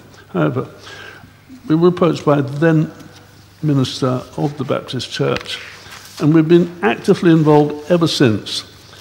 We supported the successful outline planning application way back in 2007. Indeed, it's a shame that due to the financial crisis the following year and the subsequent unacceptable work of the then developer, this was not implemented. 6 stories with 65 flats, new church and community facilities, and parking for 115. This was the size that we originally had in mind. And indeed we'd be happy with today, were it at all feasible. However, policies and plans have moved on, costs have escalated, and we are where we are. As a residents' association, we've always recognised that Croydon needs more homes and that Purley can't expect to be immune to such pressure. We want as far as possible, though, to protect our attractive green, leafy, suburban character. We want to protect it from excessive backland, garden, and infill developments. We therefore see a positive role for building up rather than always out, i.e. for the odd high-rise. We've actively supported this philosophy throughout the Croydon local plan process, which we've been actively involved in throughout also. Incidentally, objectors are wrong in claiming that the proposal would be 3, 4, even here from time to time, even resolved. I said the objectors are wrong in claiming that the proposal would be 3, 4, or even 5 times higher than today's tallest. I should know, I live on top of a 6.5-storey block in the High Street.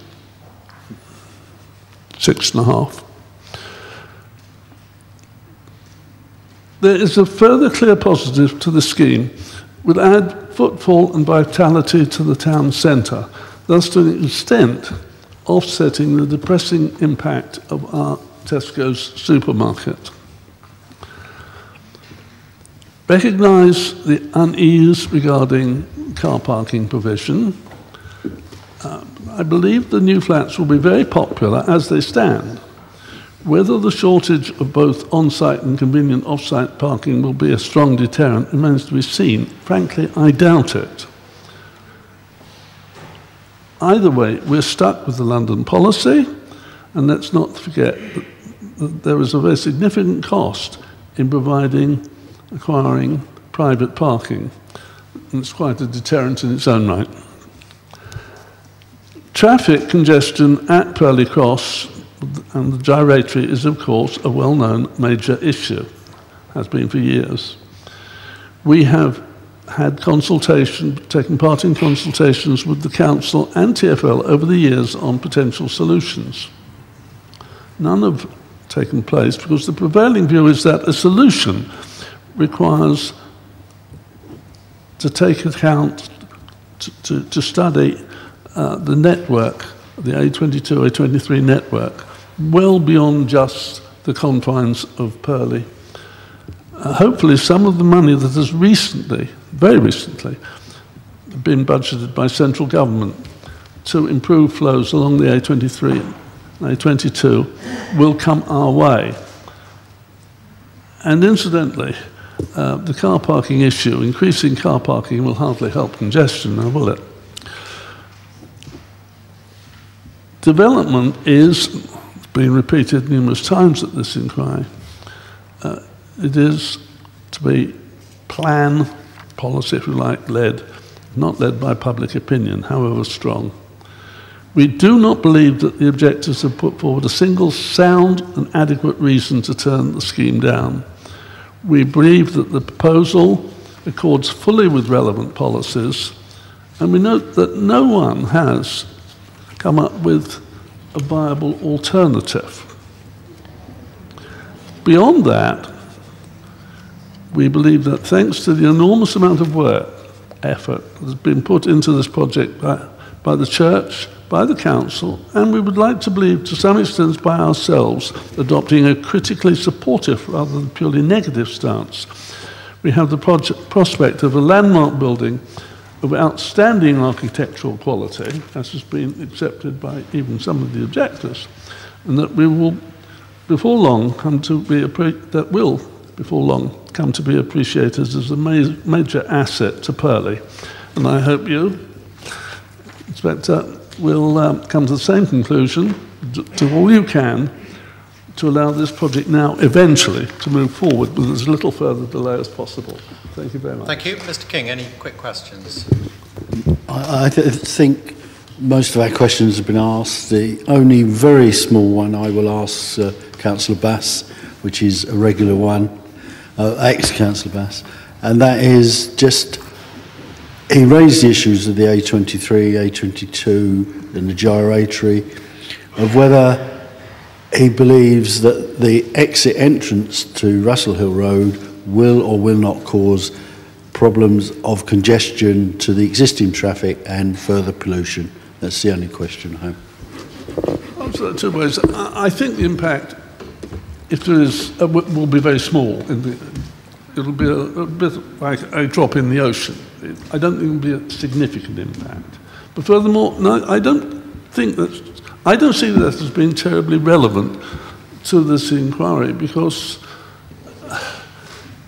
it is a small factor within the final decision. We can't just tune that little bit out. Thank you. Badger Kadir.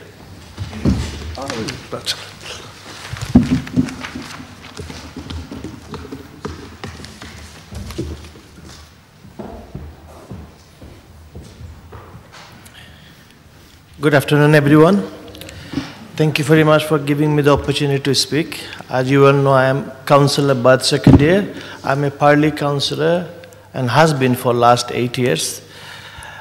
These planning applications, I have been involved with all my residents for a very long time. And I've been sitting here since 10 o'clock in the morning most of the time, hearing all the debate, all the concerns, all the issues. I had a long list of things I wanted to say, but I'm going to be brief because I think he's had enough of repeating things. It's not so much whether I've had enough, but whether it's already been covered. It has been covered. It has been covered, and I do not want to bore you either, sir. Apart from I stand here or sit here, apart from me being a councillor, I'm a Purley resident. I have been resident in Purley for last 40 years. So I do understand when people object. Why? Because they care about Purley. They very much do. And also I understand the other sentiments, other side of the coin, why people want the development to take place in this derelict site. Because it's been an eyesore for many, many years, and it's about time something should happen here. And lots of people think it should go ahead. And I personally, as a personal Purley resident, I want something to happen here, but not necessarily 17th story. I would be very happy personally to see a good design with a good quality finish, that a landmark building in Purley that we all can be proud of and something to look up to. But as a Purley councillor, I do object to only 27 parkings. Because if you have 27 parkings in 220 flats, out of 27 parking spaces, 20 will be taken by disabled badge holders. That leaves only 7 parking spaces for 200 flats. I don't think that's feasible. I think some consideration has to be taken on this issue alone. And I don't want to bore you, and thank you very much for listening to me. I will end my submission here. Thank you. Thank you. Deborah Baggett. And then finally, Mike Rodwell.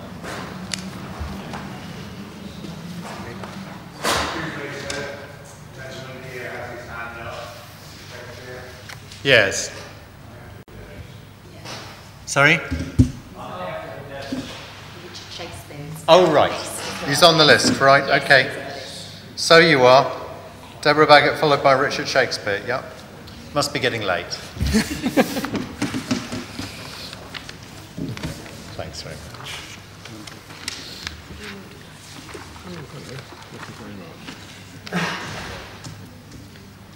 My name is Deborah Baggett. I'm a member of Purley Baptist Church, and I've been closely involved in this development for the past 7 years, and a member of the 5812 committee for nearly 5 years.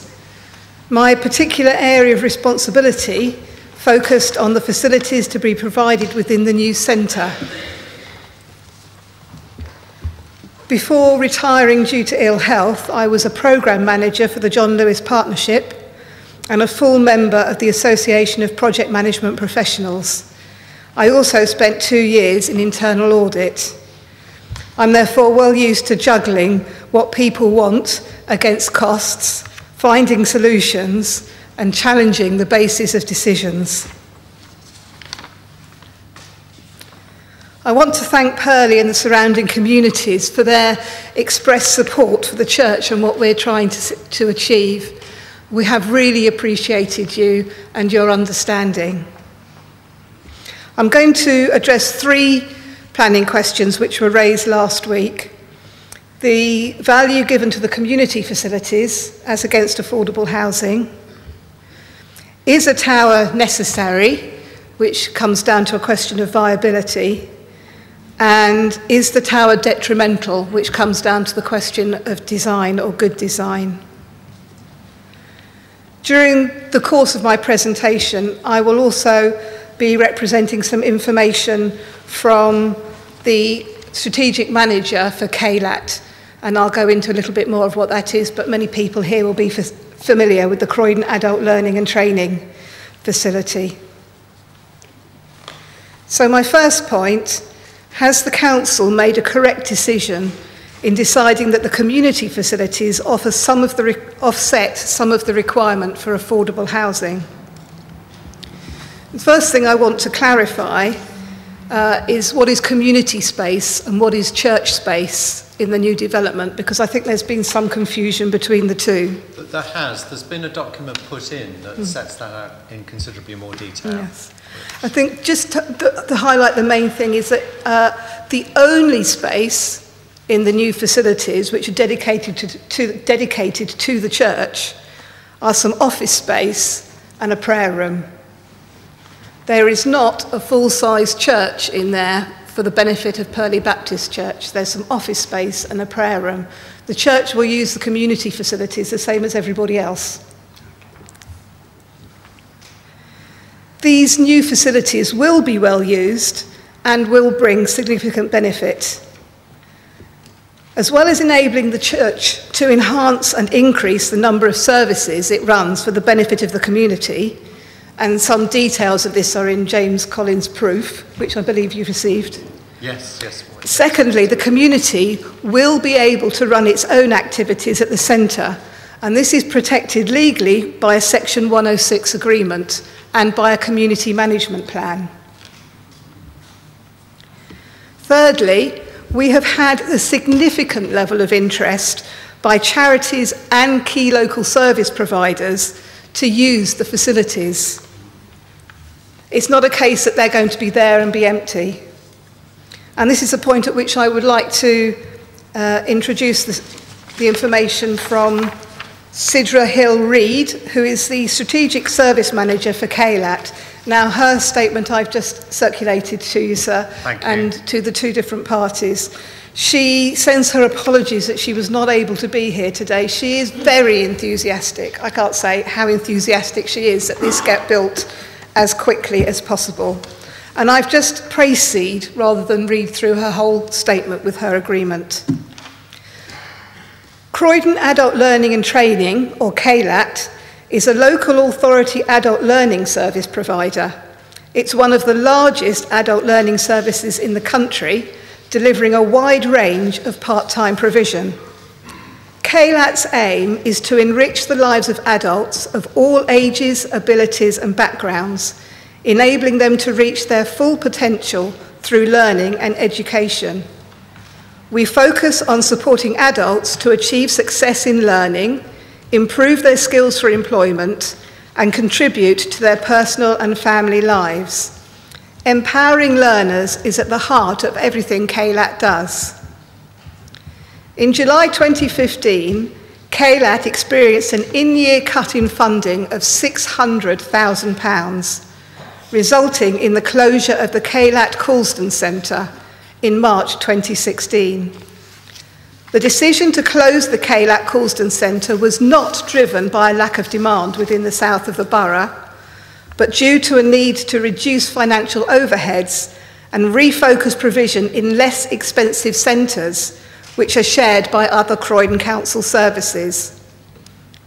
The KLAT Coulsdon Centre had approximately 1,250 learners per year in each of the last 3 full academic years, of which around 1 in 6 had disabilities. The curriculum offer at KLAT Coulsdon included provision for adults with learning disabilities to promote independent living skills, art and craft, health and fitness, cookery, languages, community interpreting, and complementary therapy. There were also a small number of accredited courses aimed at creating pathways to employment in areas such as floristry, catering and cake decorating, beauty and complementary therapy, fitness instructor, and counselling. All qualifications were offered at level 1 to 3. Courses were aimed at promoting social integration, reducing social isolation, and providing employment pathways as well as self-development to facilitate healthy lives and minds of all learners. Should facilities and suitable classroom spaces become available at reasonable prices, KLAT would be very interested in exploring options to extend provision to the south of Croydon again. The additional availability of a sports space in the new development will provide the potential for delivering fitness classes targeted at vulnerable learner groups to promote healthy lifestyles.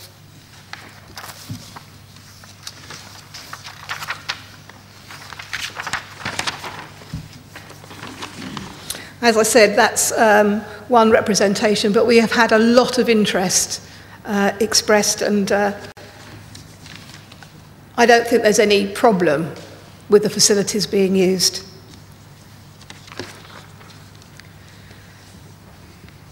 My second point goes to the question of, is a tower appropriate, brackets viability. The planning policy set by the previous Conservative Council back in 2013 and the emergency policy of the current Labour Council both earmark this site for a landmark tower. Any development on this site, including this one, has to adhere to local planning policy. And whether or not we like it, that battle has already been fought and lost. Some people have put forward the idea that we could remove the tower and still have the community facilities. I'm not an expert in calculations, but I have done my best to look at everything that has gone past me in the last 5 years. And I can give you my word that to the best of my ability, all that can be done has been done to make this development as small as possible and still have a financially viable development with community facilities and affordable housing. Everyone has had to make some very painful compromises. The developer is a family-run business who has accepted a lower profit margin and has quite frankly stuck with us when I think many developers would have walked away because of the complications, the additional costs that have come their way, and the time delays. The council has compromised on the affordable housing, down from 50% to 18%. And I was at some of those planning committee meetings, and I know that it was not anything that went through very easily at all. It was hotly discussed. The church itself has half the space it initially wanted. We're a large church. We have lots of children's and youth groups. On a Sunday morning, the church will need all the community rooms for its Sunday morning services. We wanted enough capacity. It was very important to us to have enough capacity that the community activities could run also on a Sunday morning, because I know many people want to do that on a Sunday. But we've had to cut the space back so much that now that is compromised, although it is only for the Sunday morning, so I hope people will understand. I want to make it clear that the church will get no financial profit out of this development at all.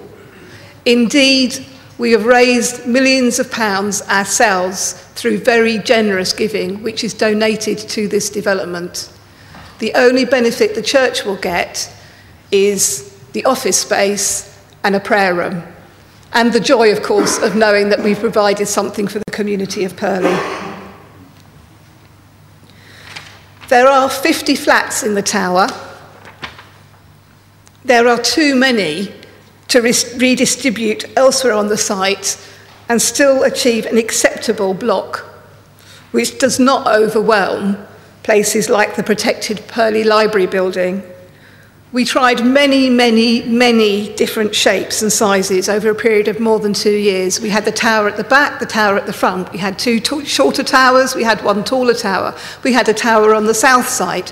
We had a big solid block on both sides. I think there were well over 20 different options that we considered.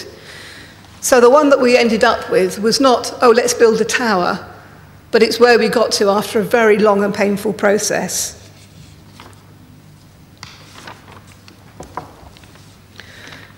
Thirdly, I've heard a lot about whether a tower in general, and this design in particular, is detrimental to Purley. Planning policy very appropriately says that a tower must be of good design. How do we decide this? Well, all the architects, including independent architects from bodies like the Design South East, so not the council's architects, not the developer's architects, they have said it is of good or excellent quality and just made minor suggestions.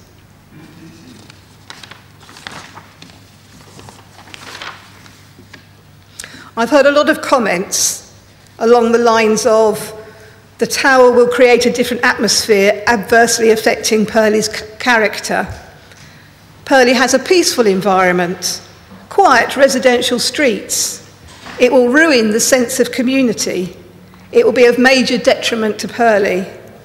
But nobody has been able to explain to me why that would be the case. The presence of a tower does not automatically mean there is an adverse effect on the atmosphere or sense of peace. People of my age and older, a residential tower brings up images of things like the Brixton riots, graffiti, drug abuse, and gangs. We can't help those images from when we grew up being in our subconsciouses. And therefore, our instinctive reaction is to think that a tower is a bad thing. However, today's reality is very different. The accommodation in this development will be very high quality for mostly young professionals. The people coming to and from the development will be the community of Purley, ordinary people who reflect and themselves define the character of Purley. People define atmosphere and peacefulness, not buildings.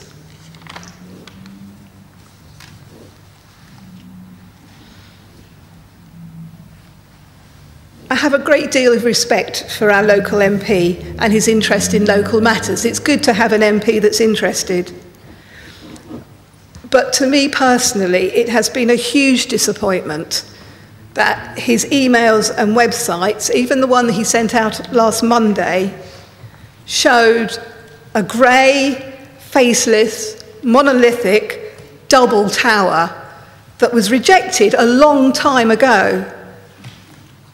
If I had been relying on his information and the way the questionnaire was worded, then I would have signed the petition too. And it's only because I've been in the privileged position of going through all the different aspects of the development that I know that what we have achieved at is the best we can possibly do. The final design is very different, and we've put some images in the back there, and they are available, the full designs, if you want to download them from Croydon Council's planning website. It uses warm brick and stone, which match the library and the pizza restaurant, the old bank across the road. It's very difficult to appreciate from flat paper what the thing is actually going to look like. For example, I've had it explained to me, and I can see it now, but I couldn't when I first saw the diagrams, is that the corners are not solid on this building. They are corner balconies that you can see through. And therefore, it's not a square solid block on the horizon. Likewise, I'm excited about the trees on the top. It's a unique way to soften the top of the tower, and it's something that we in Purley can boast about. I am fed up of people referring to Purley by it's the complicated gyratory system where you don't get anywhere, or it's the Tesco superstore. I think it'll be much better to be able to say to people, where's Purley? Watch out for the tall building with the trees on top. You may not like it, but it's got to be better than what we've got at the moment. So that concludes my 3 points. The facilities provided in the development will be of significant benefit to the community and therefore do justify the lower level of affordable housing. A tall building on this site is in both the current and the emerging local planning policy, provides a number of homes needed to make the scheme financially viable, and provides some of the tens of thousands of homes Croydon needs. And the design, I believe, is of a good standard and will provide a better landmark for Purley than what we have at the moment. Thank you very much. Mr. Nicholson, I urge you to report in favour of the planning application. Thank you. Mr. King. We have no questions. Just one question from me. You said that the only benefit to the church would be the office and the prayer room. Are you aware that 2 of the apartments would be dedicated to the church and the church would get the rental income from? Yes, I was talking about in terms of church space. I'm with you. Rather than... that clarifies that. Thank you very much. Right. No. Just to explain, I'm happy for professional witnesses to be asked questions by opposing members of the public and for members of the public to be asked questions by professional witnesses or the residents' associations. But if we get into the members of the public asking each other questions, we'll be here forever. And you've all done extremely well, I think, in concentrating your comments and your statements so that you can hear each other's today and we get through it. Right. We're on to Richard Shakespeare. Yes, my name is Richard Shakespeare. I've been a charity worker for over 40 years. I've been a children's and youth worker for over 40 years. And I'm a retired head teacher, still doing tutoring as well. I have obviously also been a member of this church for over 30 years and have followed all the ups and downs and all the changes that take place. I see this as being beneficial to community, to the church, and to the council. The community, it means more local jobs. Very important in this day. Increased footfall for local businesses, which means guaranteed keeping these businesses open. There's more local housing, which is absolutely essential. It's nice to think everybody can afford to buy these 3 and 4 and 5 bedroom places, but some people can't. And I would add as a side comment, for 7 years of my married life, I cycled to work or took public transport. And only when I had a second child did I finally succumb to the idea of having cars. So in this modern age, cycling is more and more popular. There's more opportunities for community groups or various sizes to meet in a central location with excellent public transport. There's also improved services for people using the Purley Cross Center. It's already doing a fantastic job over the last 10 years, and it continues to serve the needs of those who need care in the community. There's also a chance for more clubs and activity areas for both children and young people, which I hold very dearly. And obviously, we know from this morning or early this afternoon, it has the support of the local businesses that are taking place in Purley. As far as the church is concerned, yes, there'll be more space and more facilities to support both church activities as well as local community groups and events. More events for the elderly, and let's be honest, a lot of us are pretty elderly. I have passed the age of 70, though I hate to admit that. Large hall, which can be used for a wide variety of events, both for the community and the church in a central location. As far as the council is concerned, I really appreciate the fact that they have a very positive commitment to local housing. Obviously, also the fact that they support the idea of more affordable housing. And yes, I would like to have a higher percentage than what there is, but at least it's a start. And dare I say it, there'll be more finances, obviously through the rates, etc., to help meet local community needs, which is absolutely essential. 5 years ago, we as a group of churches, as well as some people from the community, helped to set up a thing called Food Bank. It has grown rapidly, and as we seek to serve and care for the people's needs within our community, we've had the support of many local supermarkets like Tesco, Sainsbury's, Waitrose. There have been over 25 local schools with parents and children involved in collecting food, giving money, and even some volunteering to help. Last Wednesday, I was not here simply because I was dealing with some 20-some people who had special needs of various kinds. A huge thank you, I might add, to Croydon Council. I really appreciate the fact that you releasing a staff member twice a month to actually be at the food hub to give personal advice to the clients. Because let's be honest, government documents are also very confusing to people. Absolutely essential. This new building will give more opportunities for caring for the needs of our community. People actually matter on both sides. The open areas of the building should allow for better communication between the community and its activities and the church. To me, there's 3 C's. Caring, better communication. I try to do that all the time when I'm teaching. And a commitment to actually improving the community itself and having better community spirit, where people actually bother to think about other people, not just themselves. This positive, caring attitude is our key goal, helping the local community, the church, and the local council to work together to strengthen and restore the heart of Purley. Thank you. Thank you. Mr. King, any questions? No questions. So I think then the final person who wanted to speak today was Mike Rodwell. Is he here?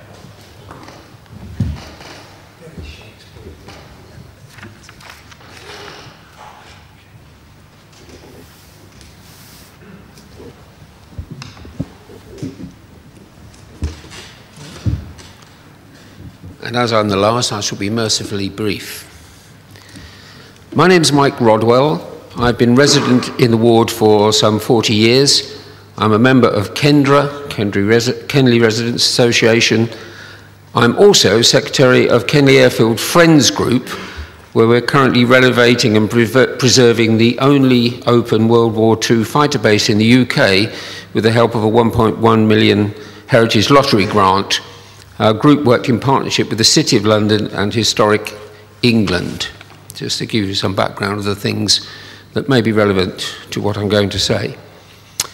Having been a member of Purley Baptist Church for 25 years, I am also responsible to our leadership team for the upkeep of the church premises. I've been carrying out those responsibilities for some 18 years. I have a keen interest in preserving what may be of historic interest, but I also have an enthusiasm for meeting the demands of current and future societies.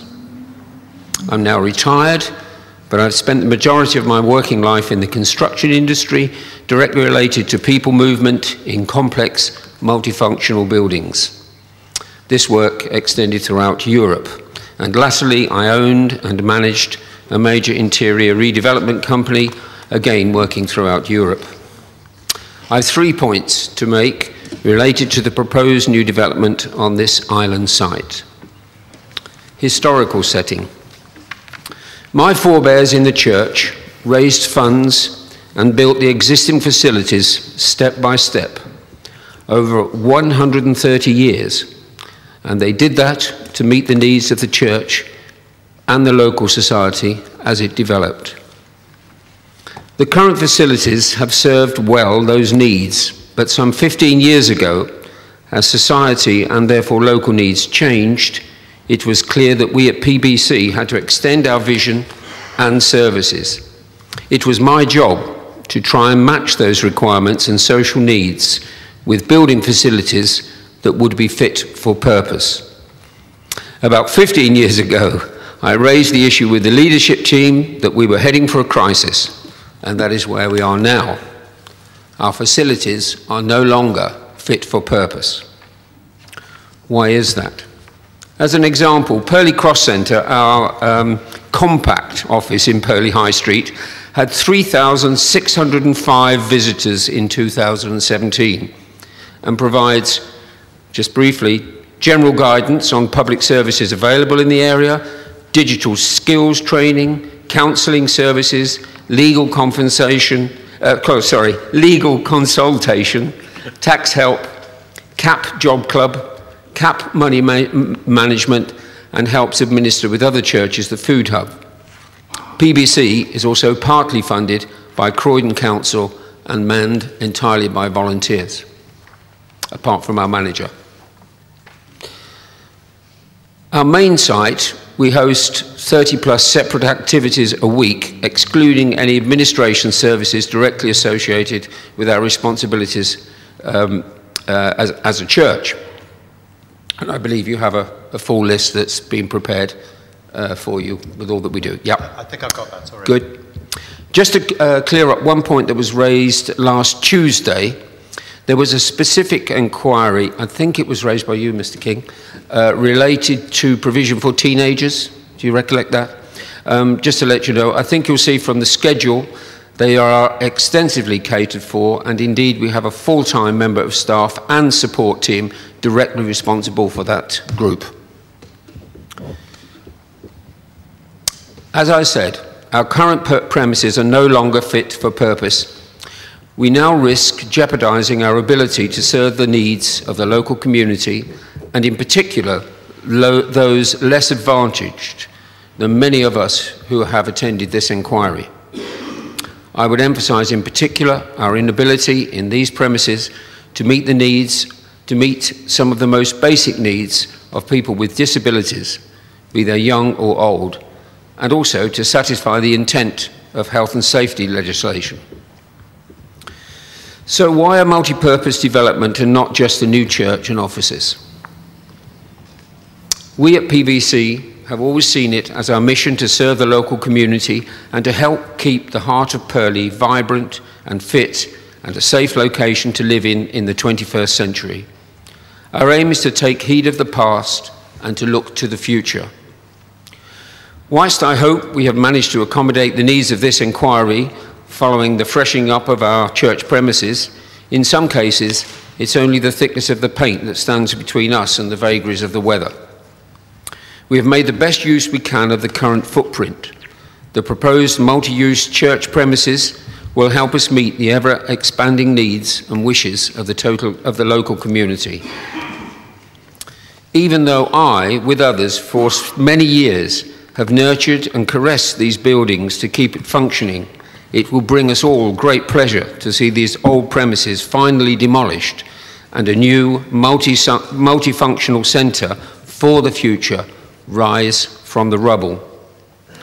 I hope that in another 130 years, future generations will look back and have affection for those men and women who had the foresight to build for the future. I commend the new development in its present format.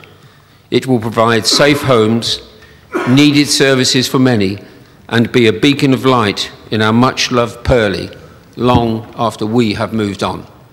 Thank you. Thank you. Mr. King, any questions? No questions, just to clarify that we were very supportive of the work they did for the teenage population. Thank you for that clarification. Well, can I thank everyone who's made a statement today for being efficient and helpful and making sure those statements were as concise and to the point as they could be. Thank you all for that. Right, now looking ahead to tomorrow. Well, before we get to tomorrow, so while we're still with today, may I say it's been a pleasure to sit here on my 61st birthday and hear the contributions which have been made by local people. Thank you very much indeed. I shall make an exception. I know I look only 71, applause. so there you are. Thank you very much indeed, sir. I know I look a lot older than my age, but there you are.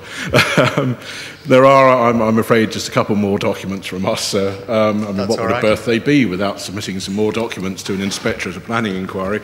And I'll just ask for Mr. Bass to submit those now.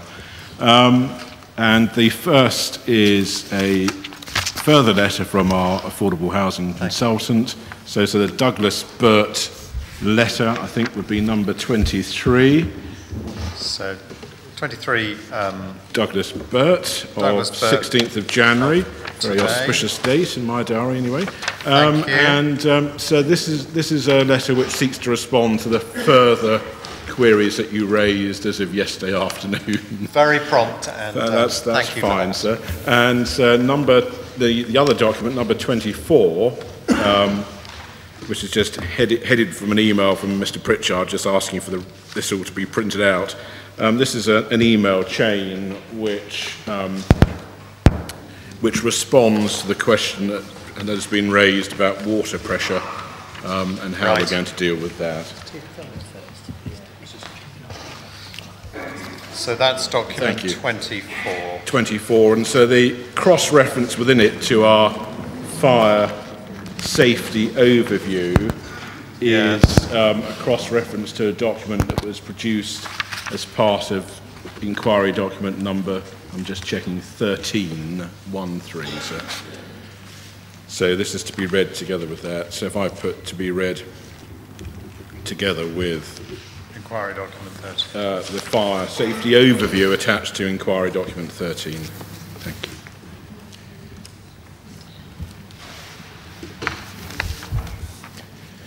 you. Right. Any other documents? So, yes. Mr. Morgan? I have to trouble you with one other document. So it's in fact a replacement to the list I gave you this morning of conditions in the sense that one of the conditions has had to be altered. That's condition 4.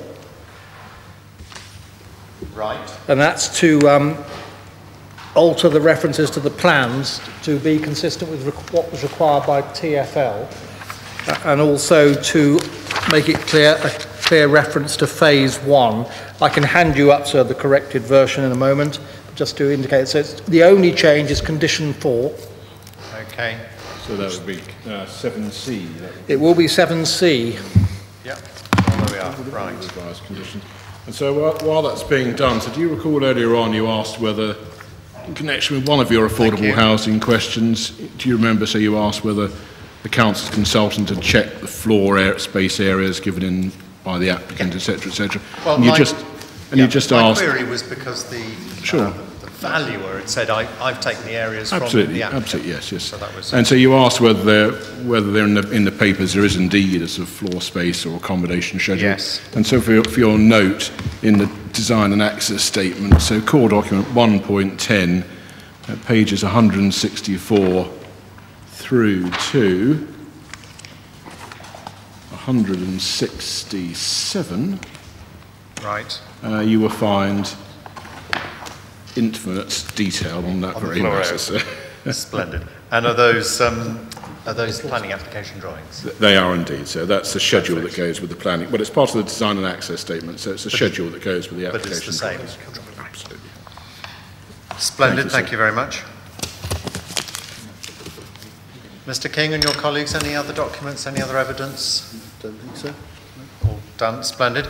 Then the programme is that tomorrow I'll conduct with relevant representatives a site visit of this building and surrounding areas as necessary. We'll have a final talk through the conditions and if there are any changes to the 106 to that, and then hear closing submissions. Mr. King, do you and your colleague plan to make a closing submission? Yes, we will have a closing. Any idea how long that's going to run for? How many pages are you going to be? Well, we're not in the hundreds. Not in the hundreds, that's good. That's a good start. 9 to 10. 9 to 10 pages. Okay, that's helpful to know. Mr. Morgan, your thoughts? My thoughts are about 50 to 55 minutes at the most. Maybe a little bit less than that, sir. But sorry, how many to... Sorry, 50 to 55 minutes, not pages.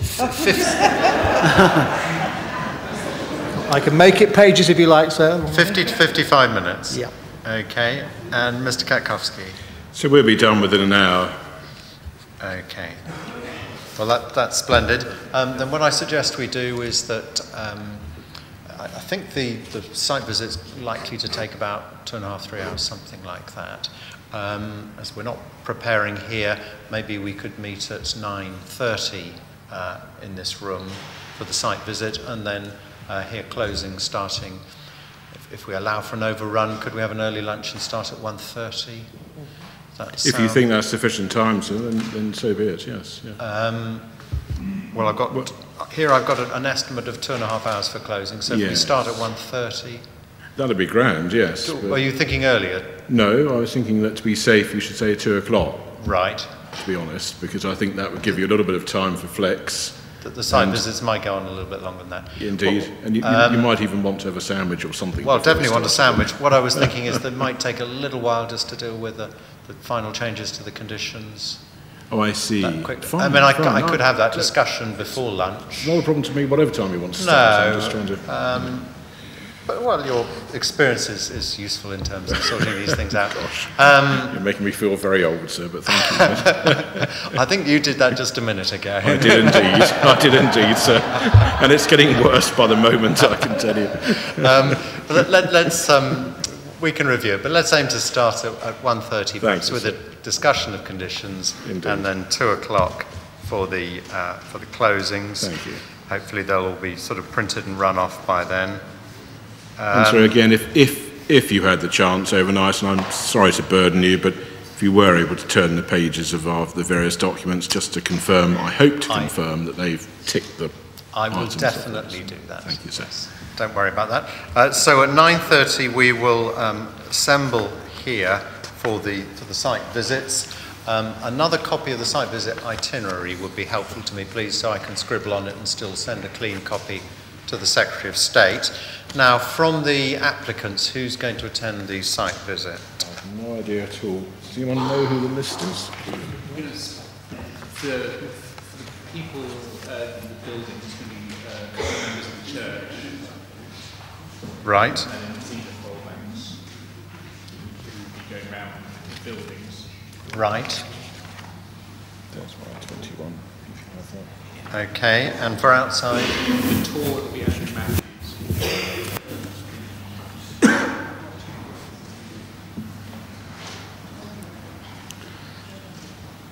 You got Jeff Noble. Yep.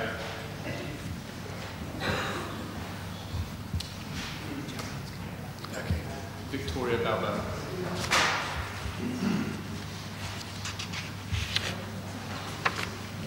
Zena Torban. Well, that's it. And Gerard Cunningham. And? Gerard Cunningham. Yep. And from the council? Oh, splendid, thank you. That's... Sorry, just falling down, so it'll be Jeff Noble. Okay. And for the council? So it'll be our 4 witnesses. Mr. White. Yes. Mr. Lacavara. Yeah. Mr. Simmons. And Mr. Burton. Thank you. Thank you, sir. Mr. King, from the Residents Associations? It will be Lee Cooper. Yes. And John Clark. And Mrs. Diane Hearn will be there if available. Sorry, can you speak up a bit? John Clark. John Clark and Diane Hearn will be there if she can make it, but it depends on circumstances. Right. Okay. And we do have the use of a car.